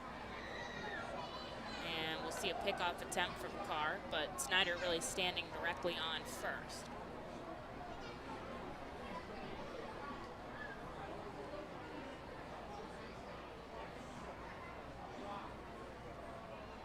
Carr offers something to Montez, and it's lofted high. Coming in is Stokes, and he makes the catch. That's the second pop up into the clouds we've seen. And Stokes able to get the job done as the Yard Goats strand a runner in the top of the 5th. We'll head into the bottom half. The Titans trail by 2. Nursing home neglect is a serious problem. If you or a loved one has suffered from bed sores obtained in a nursing home or a fall down in a nursing home resulting in a fracture, our friends at Swartz Culleton can help. Call the attorneys at Swartz Culleton for a free consultation. Their phone number is 1-800-JUSTICE. That's 1-800-587-8423.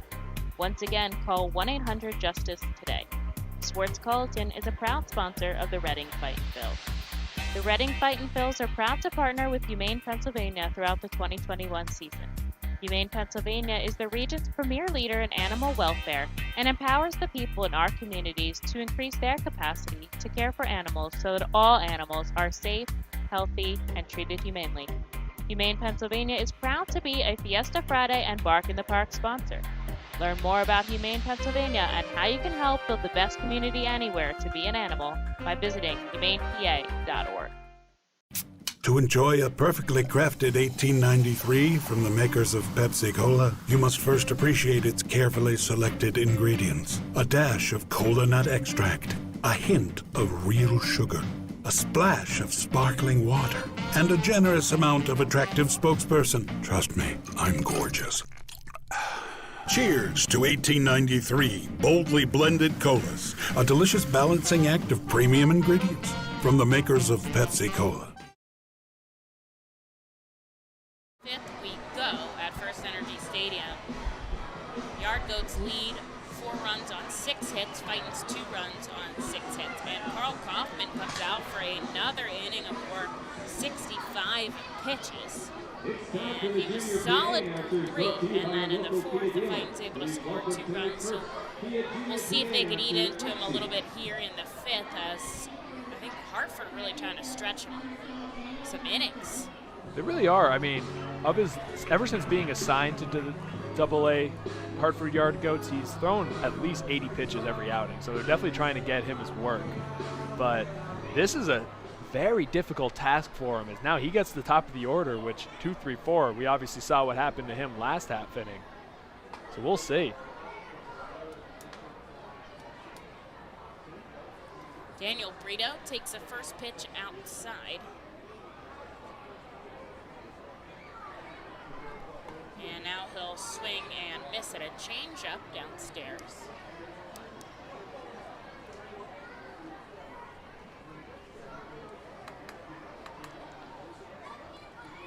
Third baseman McLaughlin is in. Everyone else back deep. And Brito fouls this one into the 67 club. It's a race for the foul ball. And now with 2 strikes, McLaughlin takes a couple steps back to the normal third baseman spot. And now we'll see if he gets it into the hole. Ranging over is Montero, and the throw to the covering. Kaufman is just not in time, and it's just shaded a little bit off the bag. And great hustle by Brito there to get down to first. That was a very difficult play, and I thought at first they might have gotten him. Definitely got the call right on the field. So they're going to talk about it looks like. But a lot of athleticism shown from Kaufman there. And Montero, obviously, said he was drafted as a third baseman. Is called a base hit. But the athleticism to catch the throw from Montero on a difficult backhanded play, not easy at all from Kaufman. I'm surprised he even caught that ball and made an attempt to touch first base. And it was tough because it was slow rolling. Yeah. But I don't know if Montero realized how close Montez was behind him, because I think the play would have been easily made a little bit easier if it was caught like as a routine ground ball than Montero tried to backhand it. And then he tried to throw it. And I think it's tough because it was slow rolling. Yeah. But I know that's probably tough to communicate during the game. But regardless, and it's just so interesting as we're going to get a full discussion now on this play, that's the only throw in baseball where you throw it to a target that's not there. I mean, you can make the argument when you're turning two on a double play, but second baseman and shortstop was relatively in the area.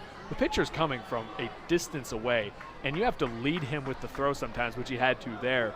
And it's a lot more difficult than, say, in football when you're leading a receiver.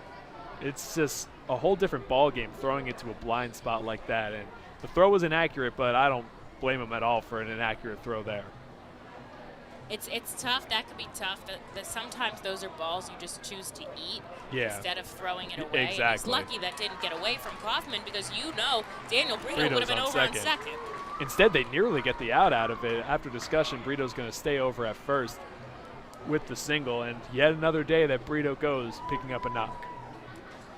Now Bryson Stott, after his double, back in the fourth where he scored a run. This will be a pretty big moment here for Stott. Kaufman takes a deep breath and he'll send it in the dirt.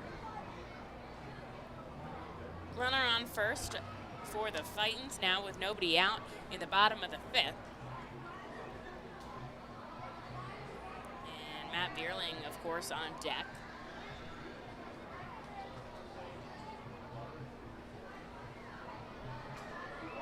Guevara setting up on the outside part of the plate, and he's going to get that called strike he was looking for as the count evens at 1. And we saw it start in the last half inning, but Kaufman has really slowed down his rhythm right now. I don't know if he's laboring a little bit or if he's trying to regain composure or if he's trying to throw off the Fightins batters, but man, dragging a little bit. And it bangs off the roof and up down the ramp that leads to the concourse. And a hefty foul ball from Stott. It is 1-2.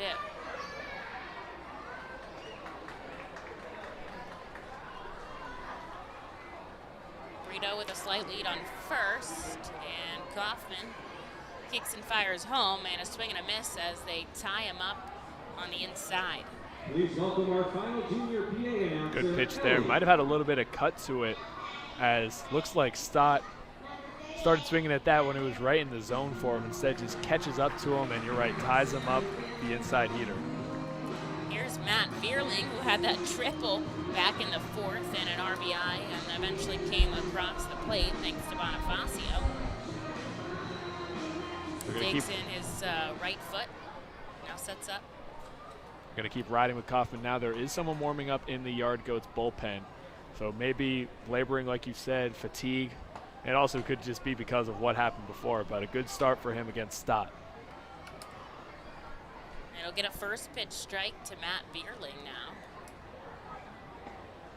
When picking up again, right to left this time.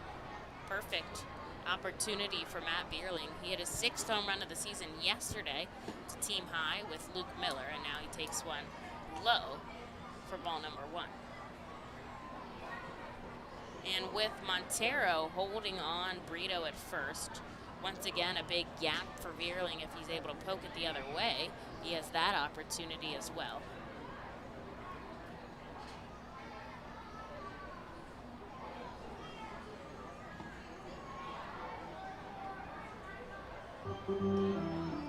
And this one's in the dirt. Good block by Guevara to keep it in. And a balloon from T-Mobile has made its way onto the field. And it's up high, but Vierling can probably reach that. Oh, with some of the pop-ups we've seen today, that balloon is not safe until it keeps rising. Can you imagine if it popped in the sky and then just like came down on the field? Balloon delay. That would be a first. And Vierling sent to his knees on a foul ball. It's 2-2. You know, baseball's been around so long, I wouldn't even be surprised if that wasn't a first. There's been much like weirder delays. The cat delay. Yeah. There was a drone delay last year for the Dodgers. Remember that bee delay? Yeah. Remember the bees? It was a great game. It's seen it all, and yet we haven't seen anything yet. And Vierling chops one to short. They might go for 2 on this, but it's bobbled by Snyder. And that's the second trouble he's had over there at short.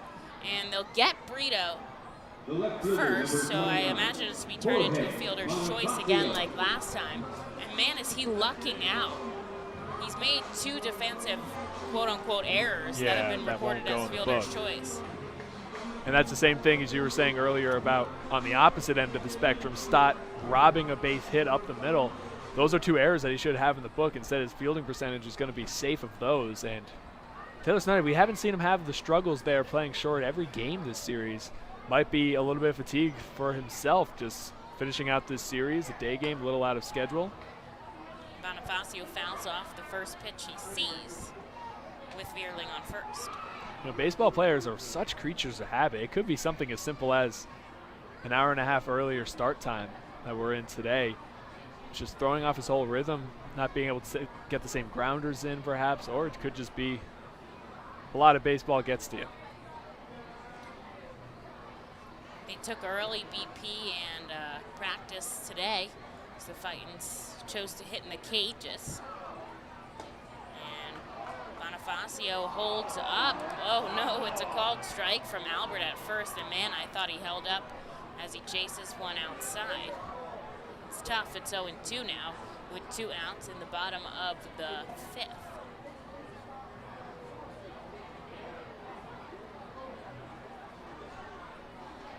Matt Vierling over on first, Bonifacio up at the plate. Down in the count, 0-2, and Kaufman delivers. It's outside. That fastball just missed, so Bonifacio might be fortunate in the other way after getting the check swing go against him. Vierling taking a couple steps on first. Kaufman gives him a glance. But he's going to come home, and another check swing. This time he didn't go. Bonifacio really exaggerating, holding his hands back after falling for back-to-back sliders. One he gets called going across, the other one he checked his swing, so making sure that doesn't happen a third time. He's even the count now, 2 balls and 2 strikes. Vierling ready to run on contact with 2 outs, and the pitch is sent a liner deep to left, going back, and it ropes just foul. I'm talking just feet foul. And Bouchard knew it was going to go over no matter fair or foul. He didn't even move over in left field. He just looked up and watched it travel. I just think that was a lack of reaction time because you only had a second to get ready for that one before it eventually wound up foul, but that was a hot shot down the left field line, and that is because he forced his hands back. Did a good job staying back on that one. Can't wait to watch him take the next pitch, right the ship. 2 balls, 2 strikes still to Bonifacio, and the offering, he checks his swing again, and he went on, Albert was waiting just 2 seconds now. Luis Martinez out to argue the call over at first base, but Sean Williams going to head back to the dugout as down goes Bonifacio swinging, and the Fightins a lead runner on the base pass. They're still down by 2 as we head into the 6th. and you'll have a chance. The Reading Fightin' Phils are proud to partner with Mal Beer throughout the 2021 season. Mal Beer and Mal Cinco Estrellas Lager, which is available in the Stadium Plaza Bar, has 128 amazing years of brewing history. Founded in 1890 in Spain, Mal Beer has always been there to satisfy the most demanding taste buds. Make sure to pick up Mal Beer and Mal Cinco Estrellas Lager at FirstEnergy Stadium at our Plaza Bar throughout the 2021 season and at your local retailer. Mal Beer is a proud partner of the Reading Fightin' Phils and all 2021 Fiesta Friday celebration games. Mal Beer, the 5-star taste and the quintessential beer from Madrid. Please drink responsibly. At Savage 61, our goal is to assist you in making a confident decision. Our friendly, professional staff members are available to answer your questions and listen to your needs. Whether you're shopping for a new or pre-owned vehicle, we're ready to help you with your search. Visit our dealership at Pottsville Pike today. Fastball, curveball, slider, it's the pitcher's grips that make the difference. And when it comes to cornering, braking, and traction, CJ's Tires and Automotives can improve your car's grip with a new set of Hankook tires. Hankook tires are known for great handling and reliability mile after mile. Together, Hankook Tires and CJ's are your winning team. So whatever your vehicle needs, an oil change, state inspection, brakes, alignments, or Hankook tires, trust CJ's Tires and Automotives in Fairless Hills. CJ Tires and Automotives. They really are better, faster, and more affordable. The top of the 6th, and the Fightin' stranded a couple runners on back in the 5th, so the score remains 4-2 still. And Carr is going to face off against Guevara, Melendez, and Zinergy. And Guevara takes the first pitch outside.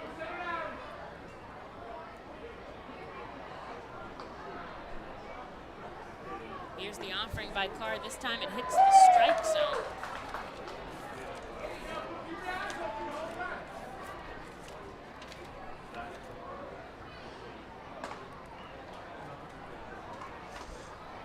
Two balls, one strike now. Infield back deep, as the outfield is as well. And a big swing and a miss. Radar gun a little funky right now. Can't get you the pitch speed. And this one is going to be sent sky high again. Coming in is Connolly. He'll call off everyone, and he drops it. And, man, that was tough. He didn't get it in the webbing. Yeah. He got it right in the palm, and so it bounced right out onto the ground, and he thought he had it. That's tough there. That could have been an easy out. And if he gets on, I wonder if that's going to be recorded as an error so for Connolly. And Javier Guevara still up now, 2 balls, 2 strikes. Yeah, and you're 100% right. Didn't get in the webbing. You can hear the thud throughout the entire stadium, which is the hard leather that is unforgiving on that play. This one in the dirt now, so it's a full count to Guevara here. Nobody out in the top of the 6th. See what Carr can make of it. And a swing and a miss, so it's kind of a race there as he strikes out. Still have that to his name, but it won't affect the rest of the game. And an out now for Melendez. The center fielder, number 19, Danny Melendez. We'll take a quick moment to thank our team feed partner today, Collegeville Italian Bakery Pizzeria Napolitana, which has whatever you're looking for, from best fresh baked bread, rolls, tomato pies, cakes, and pastries, to imported meats, cheeses, and olives. Carr is going to get a strike called to Melendez. When you visit us at 3846 Ridge Pike in Collegeville, you will be treated like a family member, not a customer. Collegeville Italian Bakery Pizzeria Napolitana, we're more than just a bakery. Especially want to thank them from the bottom of my heart for the tomato pie they brought in today. It was just outstanding. And now Melendez taking a called strike from Carr. It's 1-2 with 1 away.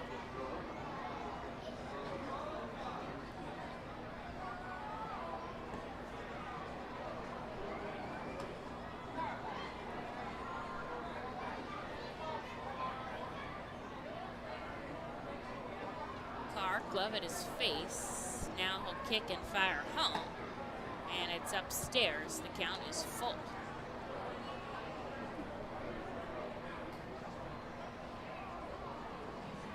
A lot of fans here at the ballpark for the final game of this homestand.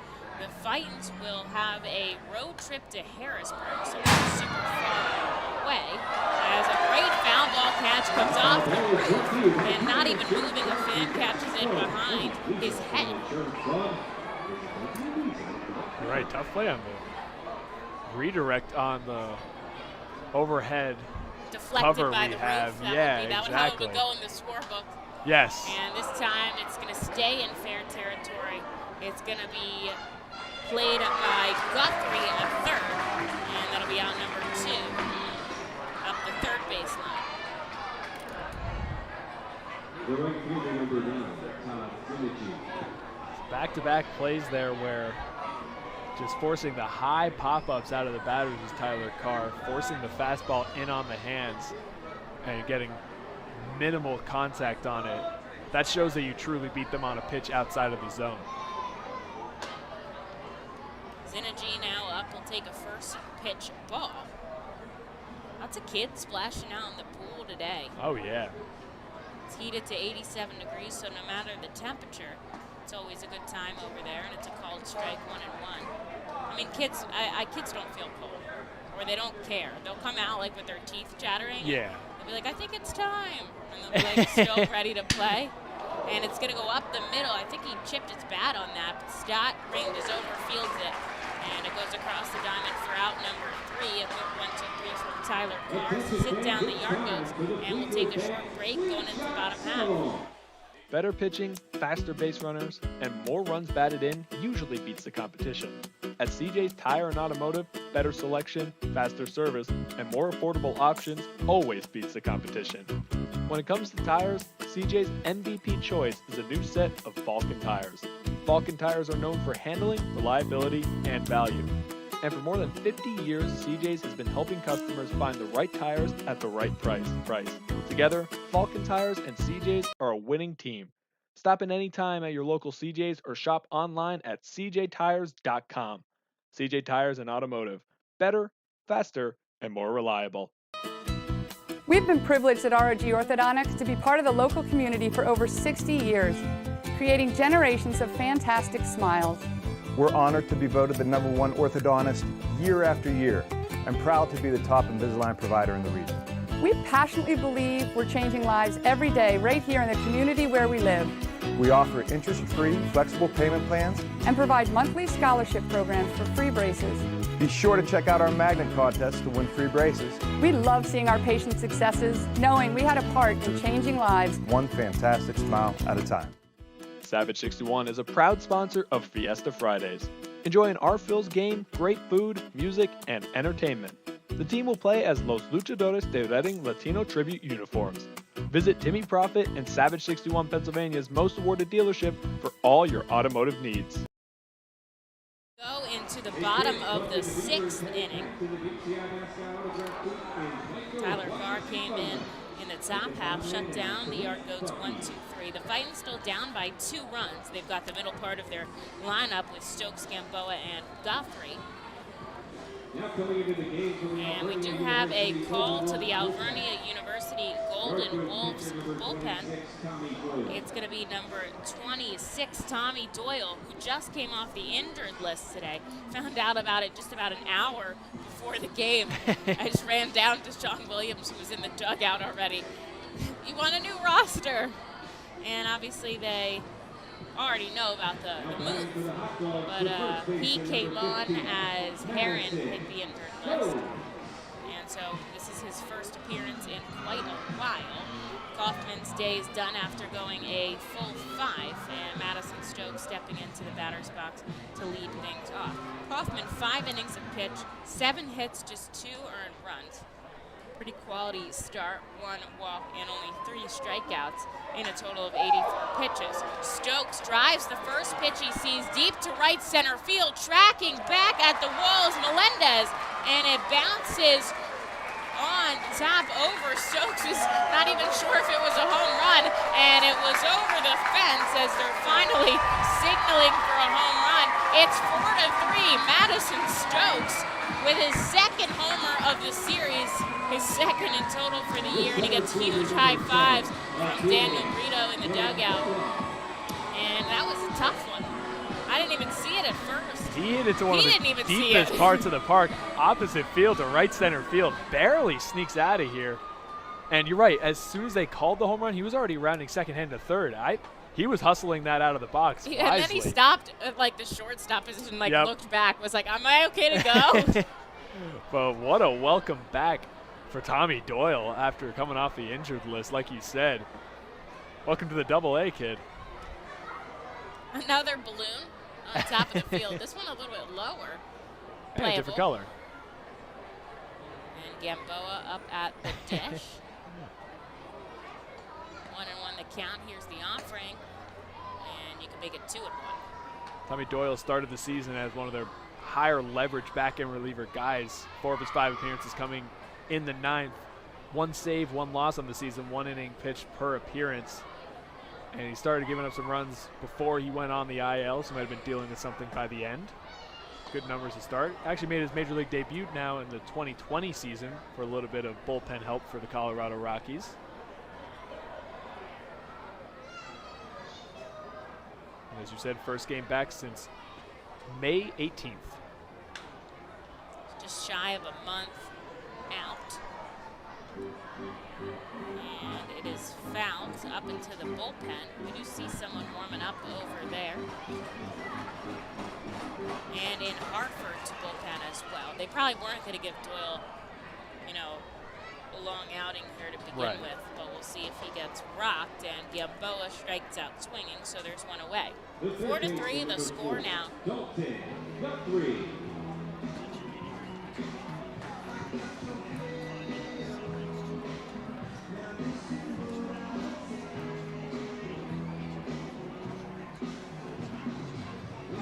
Guthrie 2 for 2 today, a double and a single.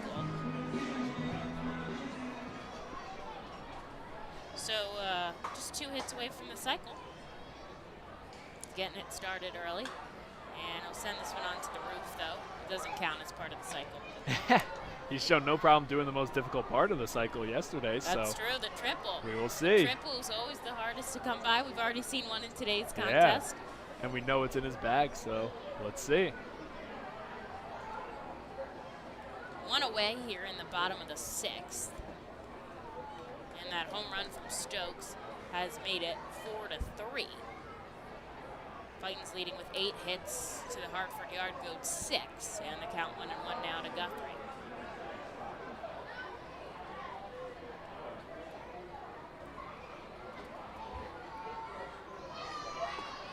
And he'll go down to strike number 2, sent to his knees, and another balloon getting away. I don't know where these what is balloons happening are here? coming from. It's entertaining.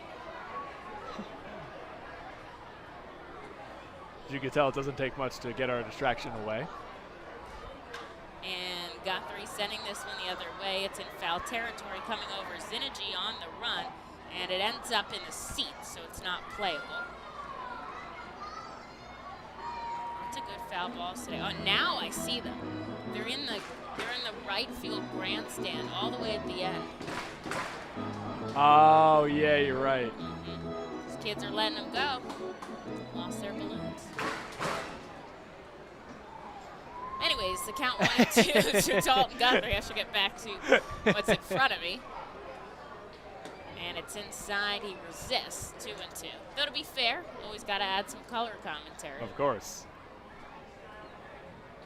If you were one of the lucky fans to be able to be here at this game, you would be looking at the same thing. So we're just offering you something you can't have yet. Swing and a miss as Guthrie goes down on strikes. So 2 strikeouts now from Doyle, aside from that home run from Stokes. And here's Jack Connolly, who struck out looking in the 3rd, questionably. And then he was intentionally walked in the 4th. Tommy Doyle, a pitcher that they're pretty excited about here in this Rockies organization. Number 22 in their top 30 for the team. 3-pitch pitcher, slider, sinker, and 4-seam in his arsenal. He's been very slider heavy so far.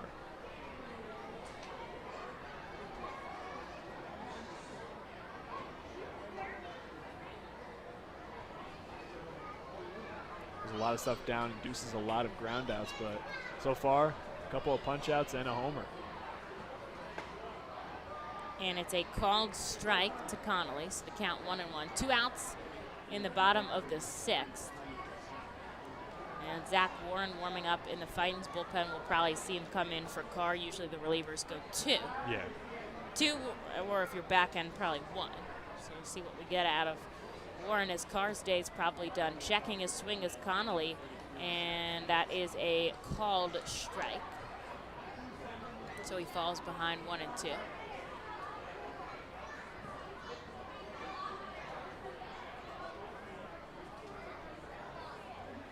And this one's in the dirt, so he holds off.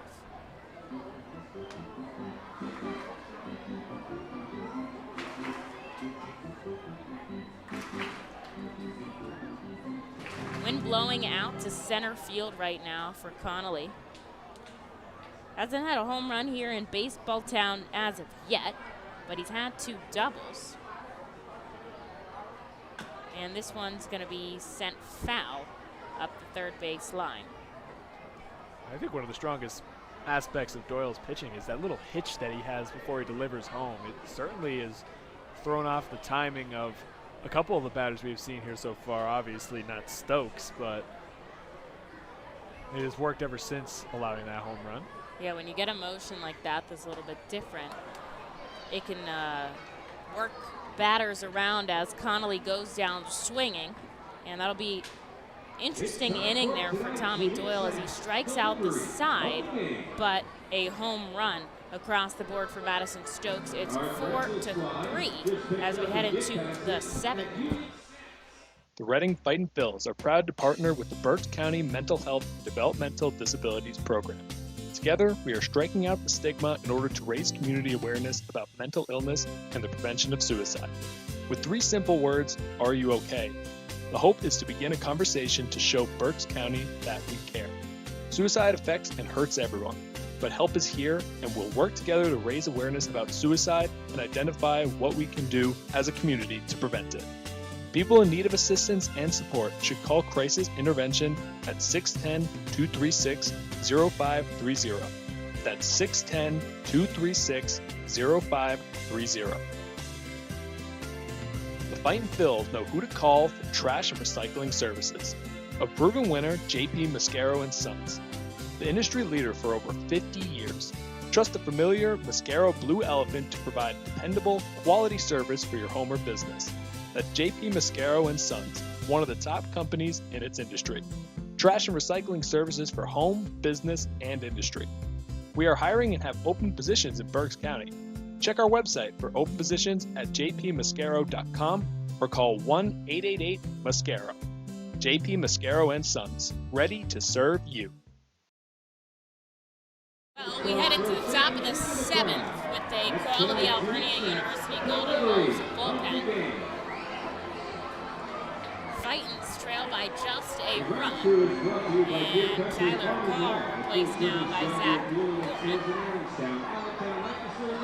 Carr going 2 innings, no hits, walking just 1 and striking out 1 for a total of 27 pitches, and now we'll see Zach Warren heading up to pitch.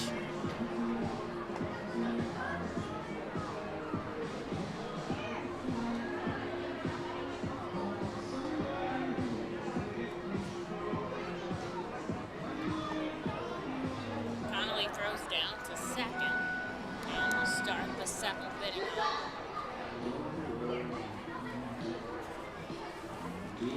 Zach Warren coming into this one, a 3.38 ERA in 16 innings pitched. Well, giving up 6 earned runs and 2 homers throughout his time so far. 25 strikeouts to 13 walks. And we'd like to thank the official team physicians of the Reading Fightin' Phils, our good friends at Commonwealth Orthopedics Associates, and doctors John Martin and Paul Marr for taking great care of the team. For the same great care that the Fightin' Phils receive, visit Commonwealth Orthopedics Associates website today at coaortho.com.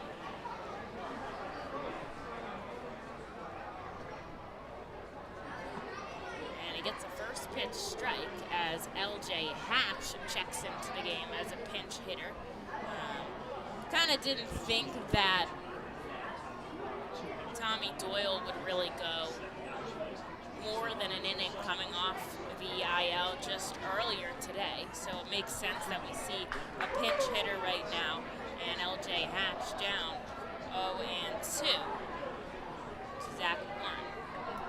Yeah, no need to stretch him now, work his way back into it, especially when before he went on the IL, he was only a one-inning pitcher. And it is a drop third strike, but Connolly picks it up and sends it over to first for out number 1.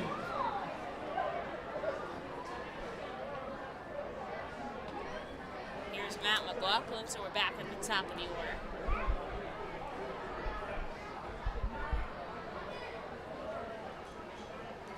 Lefty Warren looks down at the ground. He's got his ball in his left hand, glove at the waist. Now they'll come together.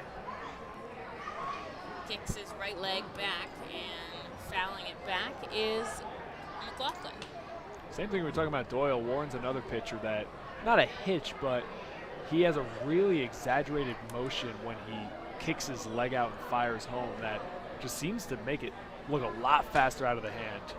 And this one is sent down to left field. It's definitely foul. Bonifacio able to make the catch in the bullpen. And there is someone warming up over there, so they had to pause momentarily while he came right through. So there's out number 2 quickly for Warren here in relief. And since the last out in the 5th, no one has gotten on base for the Hartford Yard Goats since then. Yeah, Tyler Carr was just that good. He was dominant to come in. Now Warren with 2 outs. This bullpen has been a very sure thing for a majority of the season. And it's lined over the head of Bryson Stott into left field. So Bouchard with a base hit and 2 outs in the top of the 7th.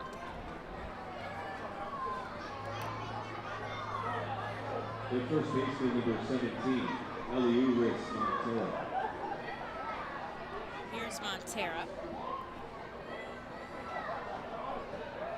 1 for 3 today with a single, and he scored a run back in that 3-inning third.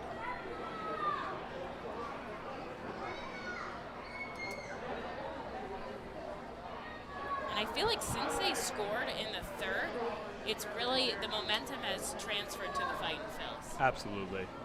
I mean, it's easy to with such a great crowd on hand and such great pitching so far, but ever since that inning with Stott, Vierling, and Bonifacio just hammering 1, 2, and 3, it has just felt like a completely different ball game, but still a little bit more work to be done.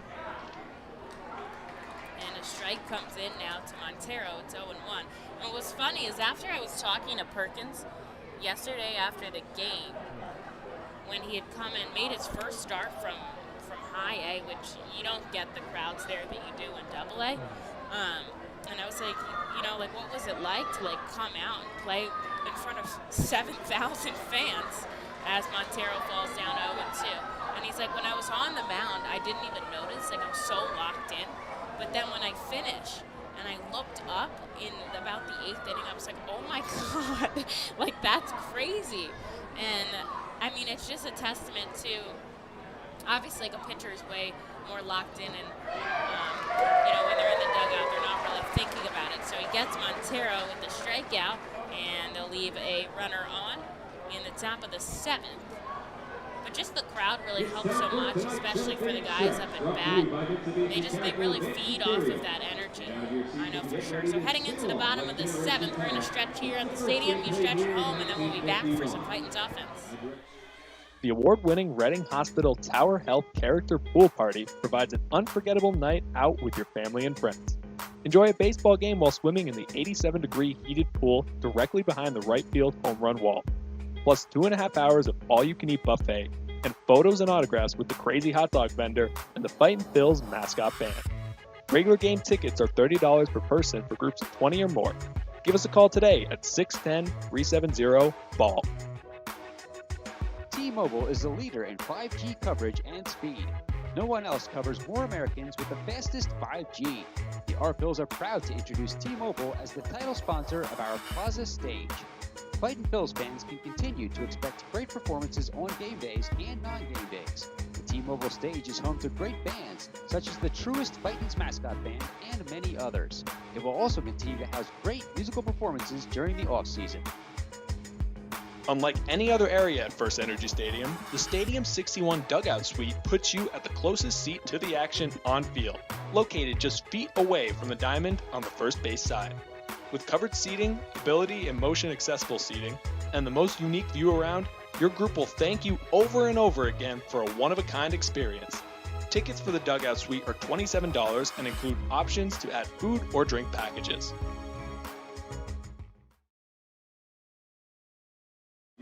Well, we are heading into the bottom of the 7th inning, down a run here at FirstEnergy Stadium, and we'd like to use this time to thank Highline Merchandising, formerly Textiles. They are your local small business company that provides screen printing, design, and merchandising for local, national, and international businesses, bands, shows, and festivals, including 7-time Emmy Award-winning show Schitt's Creek and Unsolved Mysteries.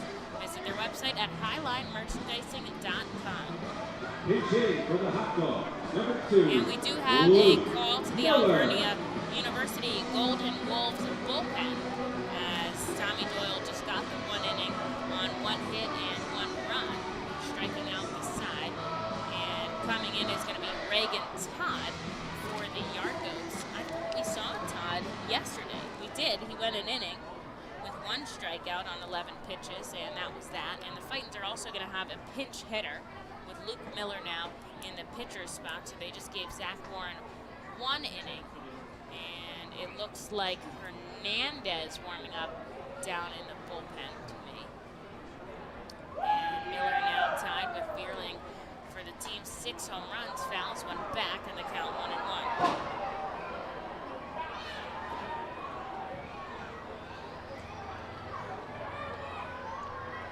These are very quality innings coming from the bullpen that, if you're a coaching staff, you like to see.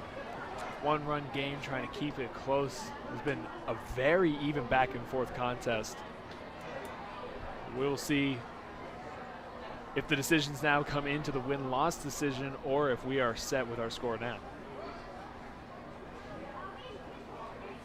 Todd kicks and fires home, and Miller fouls it back. It moves 2-2.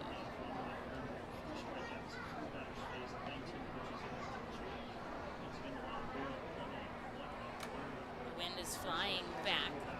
Todd leans over. Now he stands tall on the mound. He'll kick and fire home, and it's outside. The count moves full. So Luke Miller, as we were talking about earlier, our home run leader for the team with 6, tied for the lead now. People are coming up on his record after he got off to a pretty hot start earlier this season.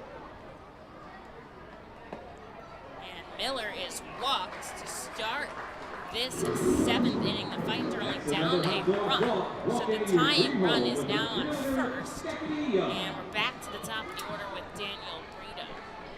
It's a big moment for the Fightin' Phils. We get to the back half of this ballgame, running out of opportunities to catch up.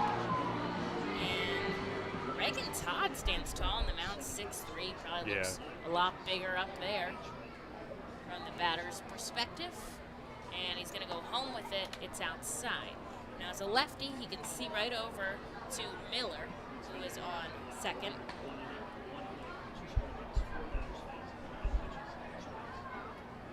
And that's a huge at-bat for Miller to pick up that walk now, getting the top of the order going, being the go-ahead run in the box. And Brito slams it into right field. It's going to bounce all the way to the wall.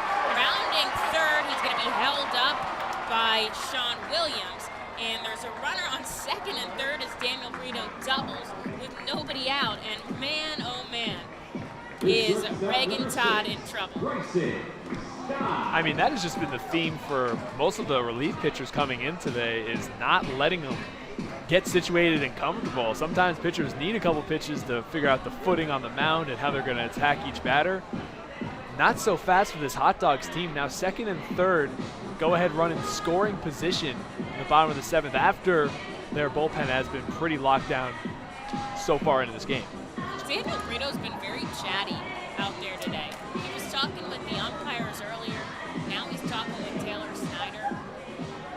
Assuming it's all friendly, but maybe it's not. I don't know. I don't think anything he does isn't it's friendly. Not friendly. Daniel Brito is like the most chipper, nice guy. Yes. He told us the other day as the first offering comes into Stott, I asked if he had any nicknames, and he said a word in Spanish, and I was like, so I want to know what that means, because you never know. And he said it means the pill, and it's like people view him as like something that's, you know, like so helpful and good for you, and he's always like kind and warm and Like a Tylenol. Tylenol. Helps make everything better, is Daniel Brito. And now he's taking a big lead off second, pointing to Sean Williams as the infield comes way in on the grass, just trying to preserve the run clearly. That's what that means when they all shift in. They'd rather allow Stott to get on first than run to score. And a big lead being taken by Miller and by Brito. There's no one really covering second. McLaughlin closer to third, but I think Todd's going to focus on the batter. And Stott sends one deep. It's going to be foul, and it's out of room. All he needs to do is a sacrifice fly here to score a run, and that's what we saw. You kind of undermine those things because they don't go down as a hit, but we saw it from Madison Stokes in that 5-inning game, and that was it. That was the most important hit of the game, was the sacrifice fly, because then the game abruptly ended, and we didn't get back to it, and it doesn't seem like such a big deal, but it is. Here's the 1-2 to Stott, and he'll strike out swinging. So there is one out here in the top of the 7th. The right fielder, number 38, slowly back Matt into Bierling. the dugout. And Matt Bierling up. He's been on base all 3 times. A single, a triple, and a fielder's choice. And 2 away from the cycle there, too. That's a big-time pitch there from Todd. A looping, breaking ball, and what I even thought was a fastball count there. Stott a little bit out in front on it, having to adjust to the different pitch. Unable to make contact, but still sacrifice fly away from the same job.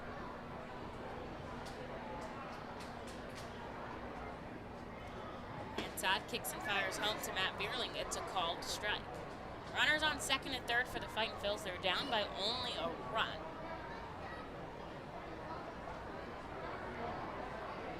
Just to quickly go back to Daniel Brito for a second, that's his 8th multi-hit game of the season, compared to just 8 games that he went without a hit. Back up to that crazy statistic to show how consistent he's been this year. And Bierling gets the gap and short. It's going to score too. Nope.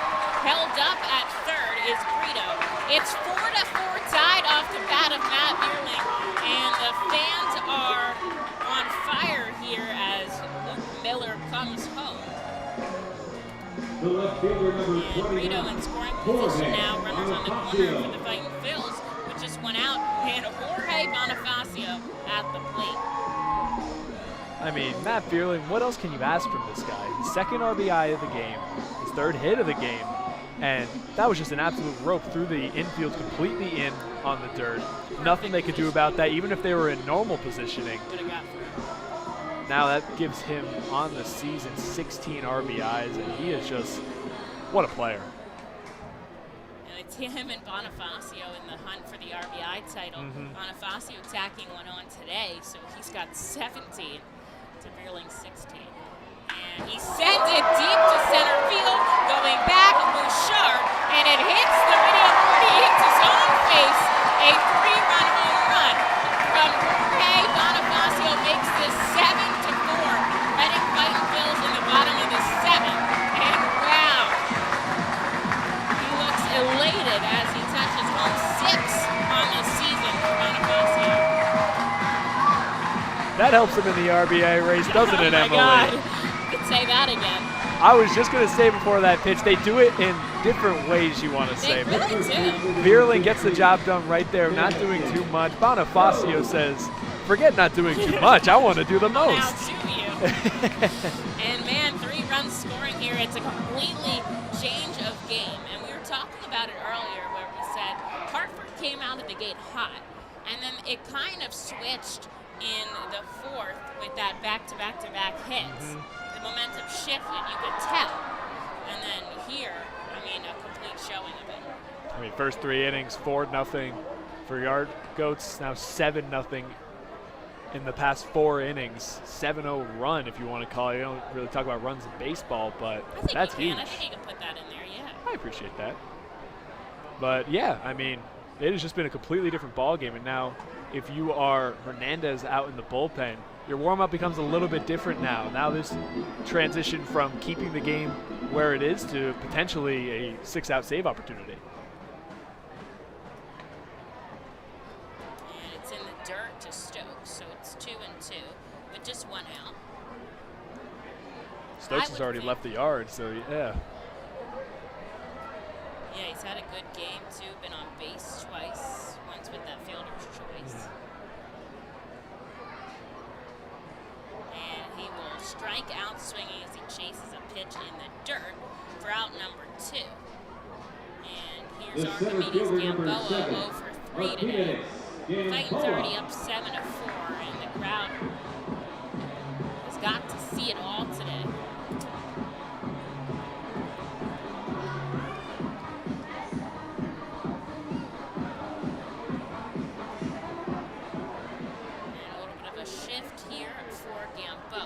As Montez shaded towards second, and he'll chase the first pitch 0-1.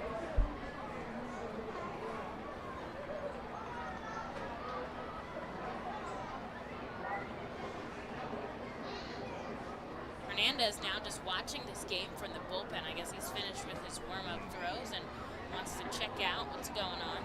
He's had plenty of time to get ready. I won't be surprised. You might as well not make yourself tired. And Gamboa chases another one, so it's 1-2.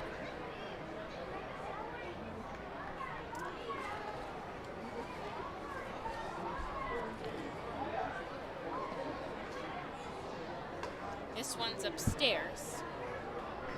It's 90 on the gun from Todd.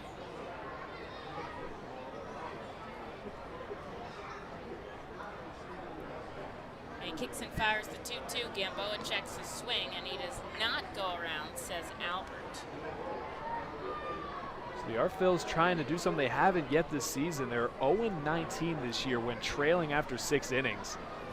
So they get to that 5-run plateau that we talked about earlier in this game. Now they're looking for a little bit of a comeback. And Gamboa will go down swinging. This is the second time that the Fightin' Phils have scored runs, and then the opposing pitcher has struck out the side, which is a little bit interesting to have that control and that little control at the same time. But the Fightins are up now 7-4 as we head into the 8th. We're going to take a short break here at FirstEnergy Stadium and then check back in for Jacob Hernandez. You can add a delicious all-you-can-eat buffet to any Reading Fightin' Phils game ticket for only $18. No need to visit the concession stands. You can add a 2.5-hour all-you-can-eat buffet to any ticket. The selection includes barbecue chicken, barbecue sandwiches, cheeseburgers, hamburgers, hot dogs, mac and cheese, corn, pasta salad, baked beans, potato salad, chips, fruit, cookies, and Pepsi products. Call the Fightins at 610-370-BALL, order online at Fightins.com, or visit the Weidenhammer ticket office at FirstEnergy Stadium. Savage Auto Groups is a proud sponsor of the Reading Fightin' Phils. Our large inventory and wide selection of models, along with competitive pricing, allow us to make great deals on many vehicle makes and models. Visit Savage 61, Kia, and L&B in Berks County for all your automotive needs.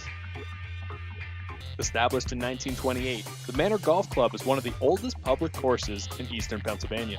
Located conveniently between Philadelphia, Lancaster, and Allentown in Sinking Spring, the Manor Golf Club offers a true test of golf on a traditional championship-style golf course where shot making takes precedence over length. Visit themanorgolfclub.com for more information.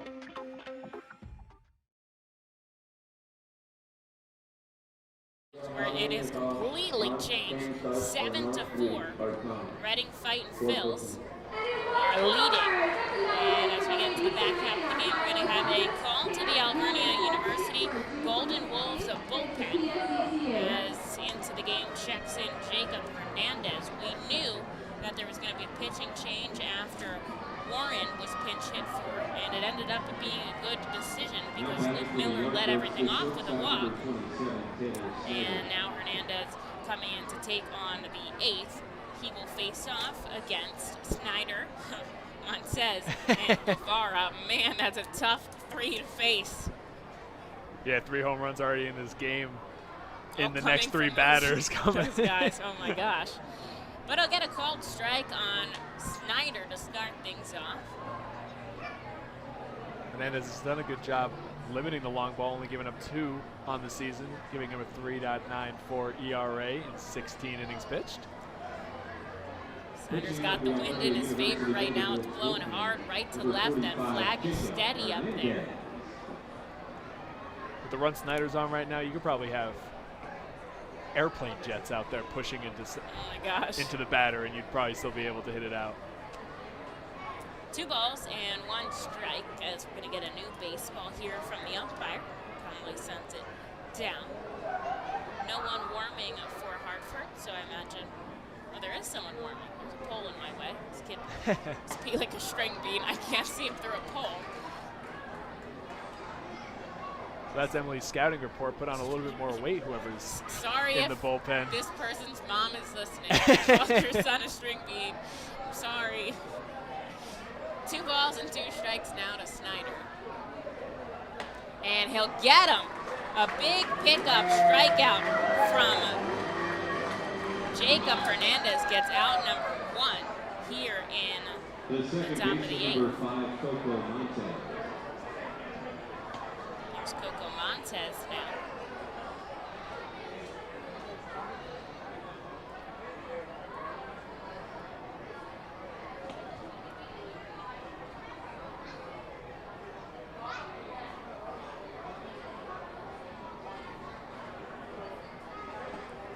Hernandez drills one home. It's a called strike.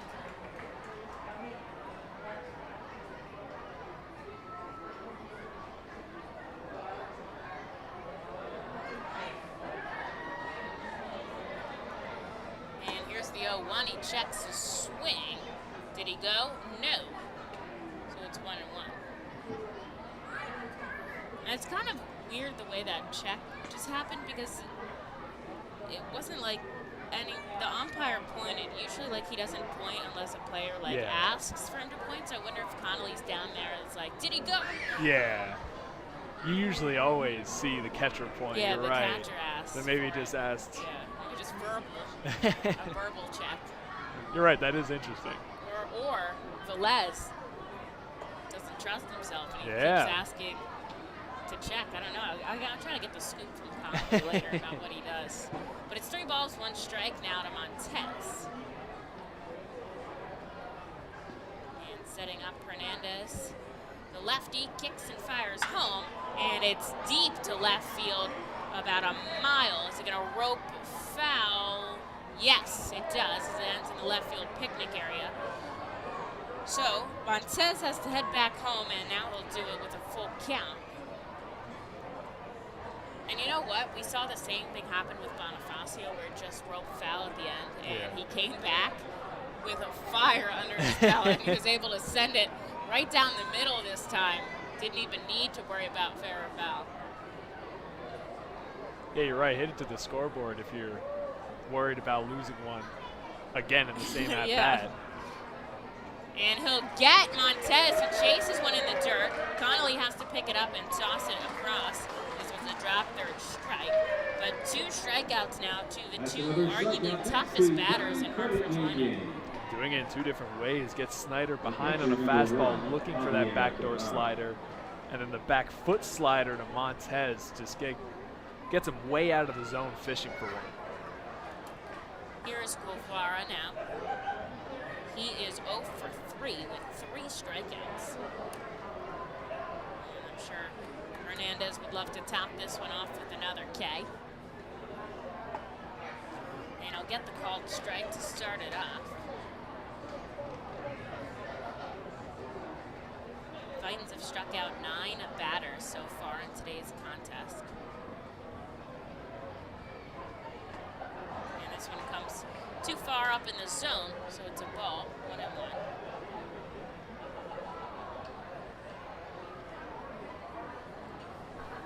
Infield, outfield, playing straight up here to Guevara.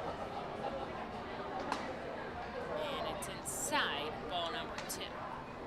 So I've been interested to see what they would do with the bullpen. No action yet, obviously. We'll see how that happens because right now Hernandez is slotted to be up 3rd in the inning. Looks like they may give it to him. Yeah, that'll be a tough call to make. Usually it goes to Hernandez, Marconi, or Sullivan. Now, we saw Sullivan close it out yesterday, although he only threw an inning. Unlikely we'll see him again today. Possible. I agree. Marconi's been in a couple games as Guevara chases one, another drop, 3rd strike. That's a tough strike for Connolly to catch because it is literally ending up in the dirt at the end of the trail. And so it's in the dirt, and obviously you can't catch something that's on the ground. So he's forced to pick it up and throw it to first. But Jacob Hernandez strikes out the side, and that's 4 straight strikeouts for the Yard Goats. Heading into the bottom of the 8th, the Fightins are up 7-2. Shots Electric has been in business 45 years. Tompkins Vist Bank does everything for us from our banking to our insurance. They provided us new ideas and solutions. For example, remote deposit. It's very convenient because it's 24/7. I'm confident Tompkins Vist will be with us in the future.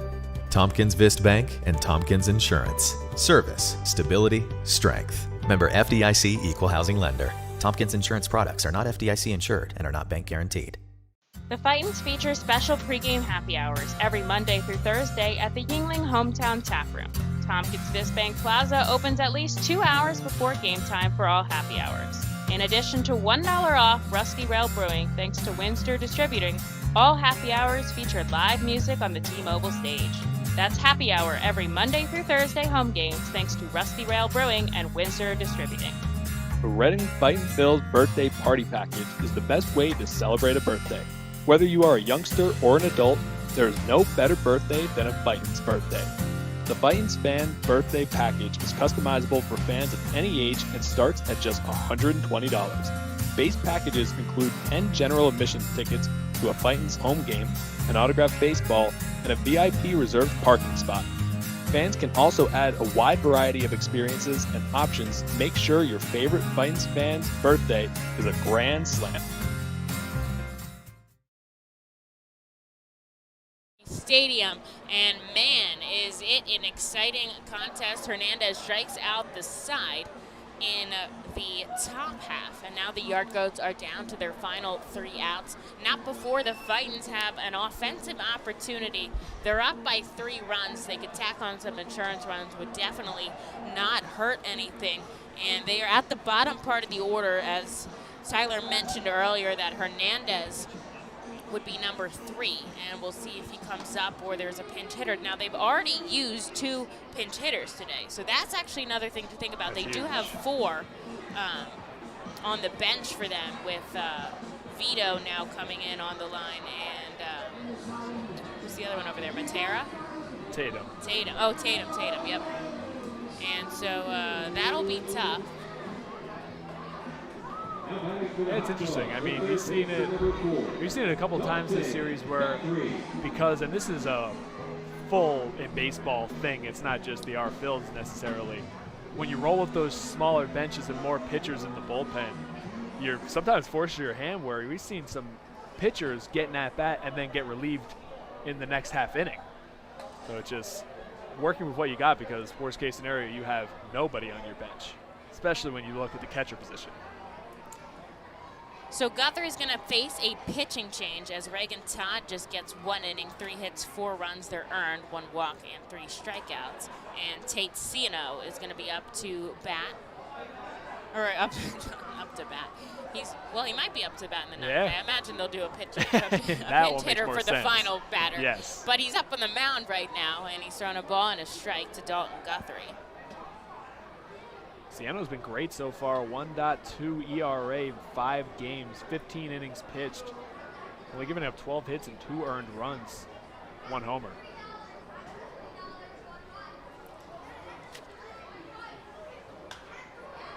And Guthrie pops one up. It's in foul territory coming over Montero, and he runs out of room as it ends up in the cattle herder. And in case you don't know, the cattle herder is the part of the ballpark that allows the players, well, I guess in our ballpark, that allows players to come in and out to go to the clubhouse, because most clubhouses are attached to the dugout. But it's also what leads from the concourse to the field directly. Worked here for 2 months, and I didn't know what that was called. There Thank you, we Emily. go. And a strike 3 as Guthrie goes down swinging. Pitcher number 37. And here's Jack Connolly.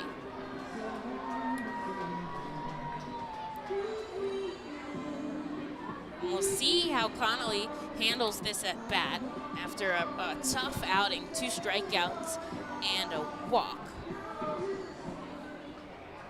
Digging in the on-deck circle is Hernandez, so there's the answer to that question so far. Nothing's official until he steps inside of those white lines, though.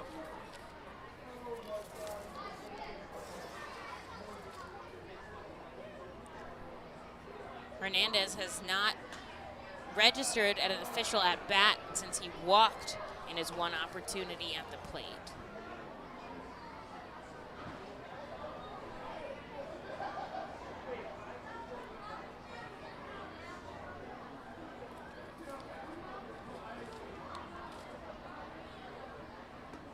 And the offering downstairs. 1-2 now to Jack Connolly.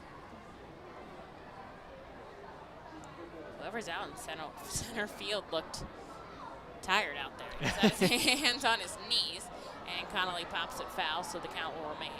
But he stands up for the play at the very least. Defensively doesn't have much to worry about, does Melendez. He only has 1 catch in this game. He's had to work a couple times on those triple that we talked about over in right center field, trying to make a miraculous play, but not enough for hands on the knees. Connolly sends it high in the sky. It's going to be Montez who calls everyone off, and that'll be out number 1 as he pops out to the second baseman. And it is going to be Hernandez who's called up to the plate with 2 outs in the bottom of the 8th. They're going to let the pitcher hit, which hopefully means we'll see him in the 9th as no one's warming up in the pen. I like that. Yeah, you got a universal booth here that thinks that is the We are best pro move. Hernandez staying in for the 9th in this booth. And he'll take a first pitch strike, 93 off the hands of CNO. Obviously, we don't write the cards, so this is opinion only. And he'll take a called strike now, falling behind 0-2. And if it goes south, you know that we're both going to disagree with it and say that we never thought it should happen. Exactly. So. Well, I'll edit out that part of the broadcast like it never happened. And he'll go strike 3 as he heads down swinging and back to the dugout, but he'll head back to the mound in a second to take on Hartford in the top of the 9th. The Fightin's up by 3 as Hernandez looks to close out this game. At Savage 61, our goal is to assist you in making a confident decision. Our friendly professional staff members are available to answer all of your questions and listen to all of your needs. Whether you're shopping for a new or pre-owned vehicle, we're ready to help you with your search. Visit our dealership on Pottsville Pike today. The R-Phils and Savage 61 are excited to bring you Fightin's baseball live from the comfort of your own home. If you are listening to this now, you're probably watching on YouTube, Facebook, or Twitch. Thanks for tuning in, and feel free to check us out on rphils.com/pressbox for all the elite baseball information on the Fightin' Phils. The world-famous Fightin' Phils mascot band celebrates its 21st season in 2021, with pregame concerts starting Saturdays in May thanks to Truist. You heard right, actual mascots playing in a rock and roll band. See Quack the Rubber Duck on lead vocals and guitar, Screwball on drums, Bucky on bass, Change Up on bongos, and Blooper on lead guitar. A real band jamming on the T-Mobile stage before Saturday games this season. Don't miss the one-of-a-kind Fightin' Phils mascot band. Pre-game on Saturdays thanks to Truist.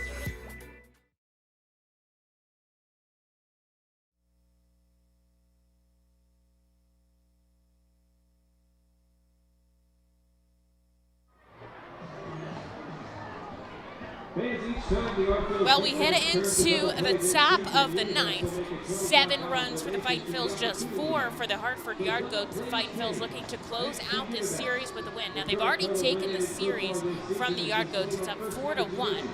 Yeah, but that would be their first series win of the season, and they're looking to close out on a high note. They've been so dominant this entire time. It's been pretty impressive. Hernandez going to come out for the top of the ninth. And he struck out the side in the 8th. So he'll look to face off the bottom part of the order. And as Tyler and I were discussing off air, he's already done the hard part. The hard part with those middle 3 guys in the lineup. Now we'll face the 7, 8, and probably a pinch hitter in the pitcher's spot. Yeah, I mean, the 4, 5, and 6 spot have 3 hits in their 12 at-bats, 3 homers. The bottom 9 have 8 at-bats with a walk and 2 singles. It just, especially when you look at the resume of some of the guys that he got out on strikeouts, Taylor Snyder, Coco Montez, and then Javier Guevara, this makes this a little bit easier. And it just, we talk about it now where like the 9th inning is where you get the save, but it's not necessarily the highest leverage or most important part of the game, where I feel like the 8th inning right there would have been that. And a pop bunt for Melendez. Connolly looking to make the grab, but it's going to be Stokes who comes in on the run. That was a nice play, as Connolly is just like, why didn't you let me get that one, man? But it was definitely Stokes' ball, as he had to slide at the last second. Stokes can make the catch, and there's a quick out, number 1 in foul territory for Jacob Hernandez. Here's Todd Zinergy. And PSECU presents tonight's attendance report. Tonight's attendance at FirstEnergy Stadium was 5,717. PSECU proud to be one of the largest credit unions in Pennsylvania.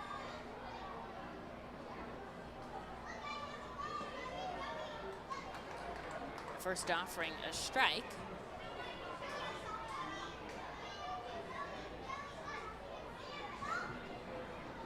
One away. Hartford down to their final 2 outs in this game number 6. And it's popped foul. That foul ball is brought to you by PA Insurance Club for Eviction Firm. And the Eagles PA Insurance Club is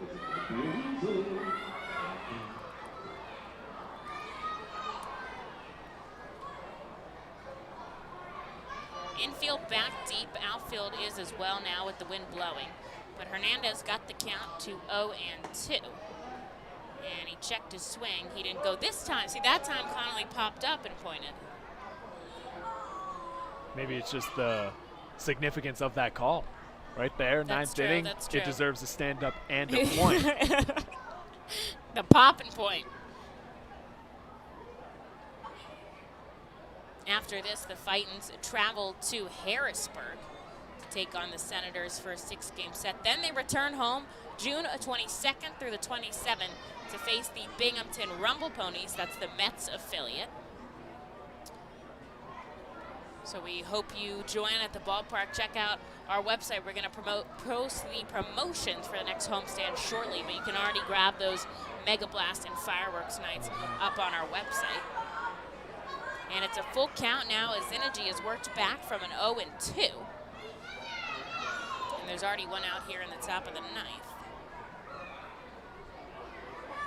And here's the offering from Hernandez. It's fouled back once again.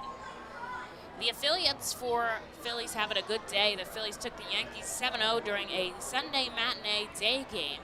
They shut out the Yankees, and Aaron Nola had himself a day. 7 2/3, just 3 hits and no runs. He struck out 9. Connor Brogdon got that last out in the 8th, and then De Los Santos closed it out. A swinging strikeout for Todd Zinergy, and the 4th strikeout for Hernandez makes it 0 and makes their 1 out. I don't know what I was going to say there. It makes it 1 out, 2 outs now, and there's 1 out left in the top of the 9th as we do see a pinch hitter. Yes. Matt Hearn's going to come into this game to pinch hit, obviously for the pitcher. Comes into this game with a .223 average, 21 hits. Just 6 RBIs on the season, haven't left the yard yet, but 2 doubles. It'll be a lefty-on-lefty matchup. Obviously not ideal for somebody with a swooping slider like Hernandez, who likes to feast on lefty bats. But a limited bench like we talked about earlier will leave you in a situation like this. The Iron Pigs dropped the final game to the Rochester Red Wings 7-3. They're now 18-18 on the season. And the Blue Claws topped the Blue Rocks 8-1. Battle of the Blues. Yeah, wow. And they moved to 18-16 on the season. Hearn goes for the bunt, but he's not able to make contact, and it's 1-1. Fightin's, or Hot Dogs, 7 runs on 11 hits, 1 error in the field. And Yard Goats, 4 runs on 7 hits, no errors, as Hernandez stepped back onto the rubber now.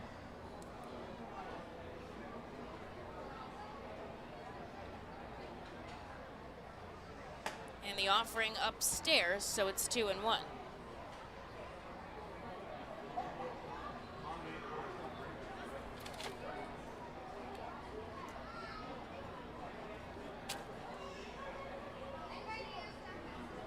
And the offering for Hernandez, swing and a miss, so the Yard Goats now down to their final strike here at FirstEnergy Stadium. They trail by 3 runs. And of course, the Fightins are looking forward to taking the series to 5-1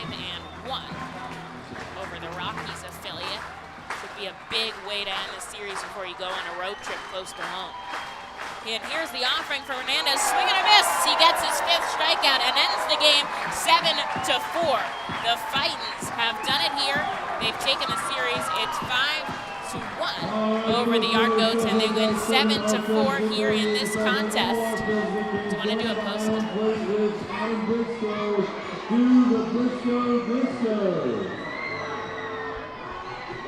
Tyler is going to take you guys on a post-game show, so we're going to take a quick break before he wraps things up for you here at FirstEnergy Stadium and totals the series. The Fightin' shaking hands out on the field.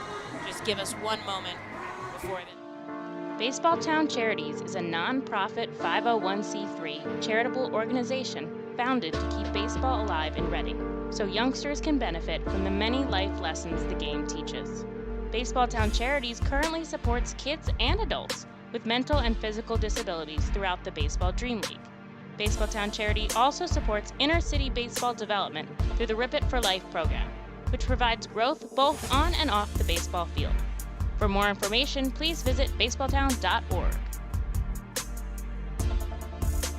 The Fightins feature special post-game concerts throughout the entire season with more live music than anywhere else in Berks County. Each post-game concert features $1 off St. Boniface Brewing and live music on the T-Mobile stage. That's post-game concerts thanks to St. Boniface Brewing. The Reading Fightin' Phil's birthday party package is the best way to celebrate a birthday. Whether you are a youngster or an adult, there is no better birthday than a Fightin's birthday. The Fightin's Fan Birthday Package is customizable for fans of any age and starts at just $120. Base packages include 10 general admission tickets to a Fightin's home game, an autographed baseball, and a VIP reserved parking spot. Fans can also add a wide variety of experiences and options to make sure your favorite Fightin's fan's birthday is a grand slam.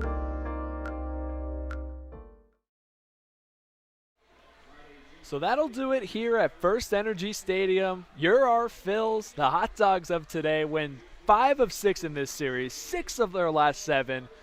They are playing their best baseball right now, and it was a fun one to watch. Their biggest comeback of the season and their latest comeback of the season, coming into this one 0-19 when trailing after 6 innings of play, make that 1-19 in the big win.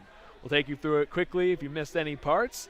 Started all Hartford to begin as Taylor Snyder, who was an R-Phil killer this series, went deep once of twice in this one.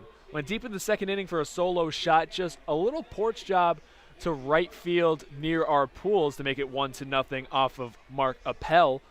And then later in the third inning, with 2 outs in the inning, Appel gives up a 2-run shot on a moonshot to deep left field for Taylor Snyder. And then right after him, Coco Montez, after swapping places in the order, makes it 4-0. However, that would be the only 4 that the Yard Goats scored in this one. It would be the next 7 runs that go the Hot Dogs' way. Kaufman was having a good start in his second start against the R-Phils this season until it got to the 4th. that 2-3-4 combination of Bryson Stott with the leadoff double, followed by Matt Vierling bringing him home quickly on an RBI triple, one of 2 RBIs on the day for him, and then Jorge Bonifacio just does the job simply with a hot shot single to make it a 1-run game. And then later, Madison Stokes in the 6th inning off of Tommy Doyle coming back from injury over a month. He launches a solo shot. That ties the game, and then the 7th inning is when we put him away. Daniel Brito had a leadoff double in the 7th and was brought home on a Matt Vierling single through the inside infield. All the infielders on the grass just shot one through the 5-6 hole. And then later, Jorge Bonifacio said goodbye once again. His team leading, tying the team lead, I should say, 6th home run of the season, and his team leading 17th RBIs of the season. That would be just about it. Coming in to finish it was Hernandez. He was dominant in his 2 innings pitched. But to go in order, Mark Appel, 4 innings pitched. He won't get a decision, only going 4 innings, and it switched on him afterwards. Tyler Carr later, then Zach Warren, who is going to get the win in this one, I believe, and Jacob Hernandez. The bullpen altogether only giving up 1 hit combined over 5 innings and striking out 7. That is about as dominant as you can come.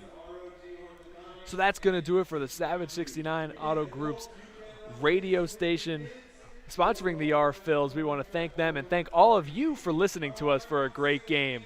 Your R-Phils win 5 of 6 in this one, winning this one with a final score of 7-4.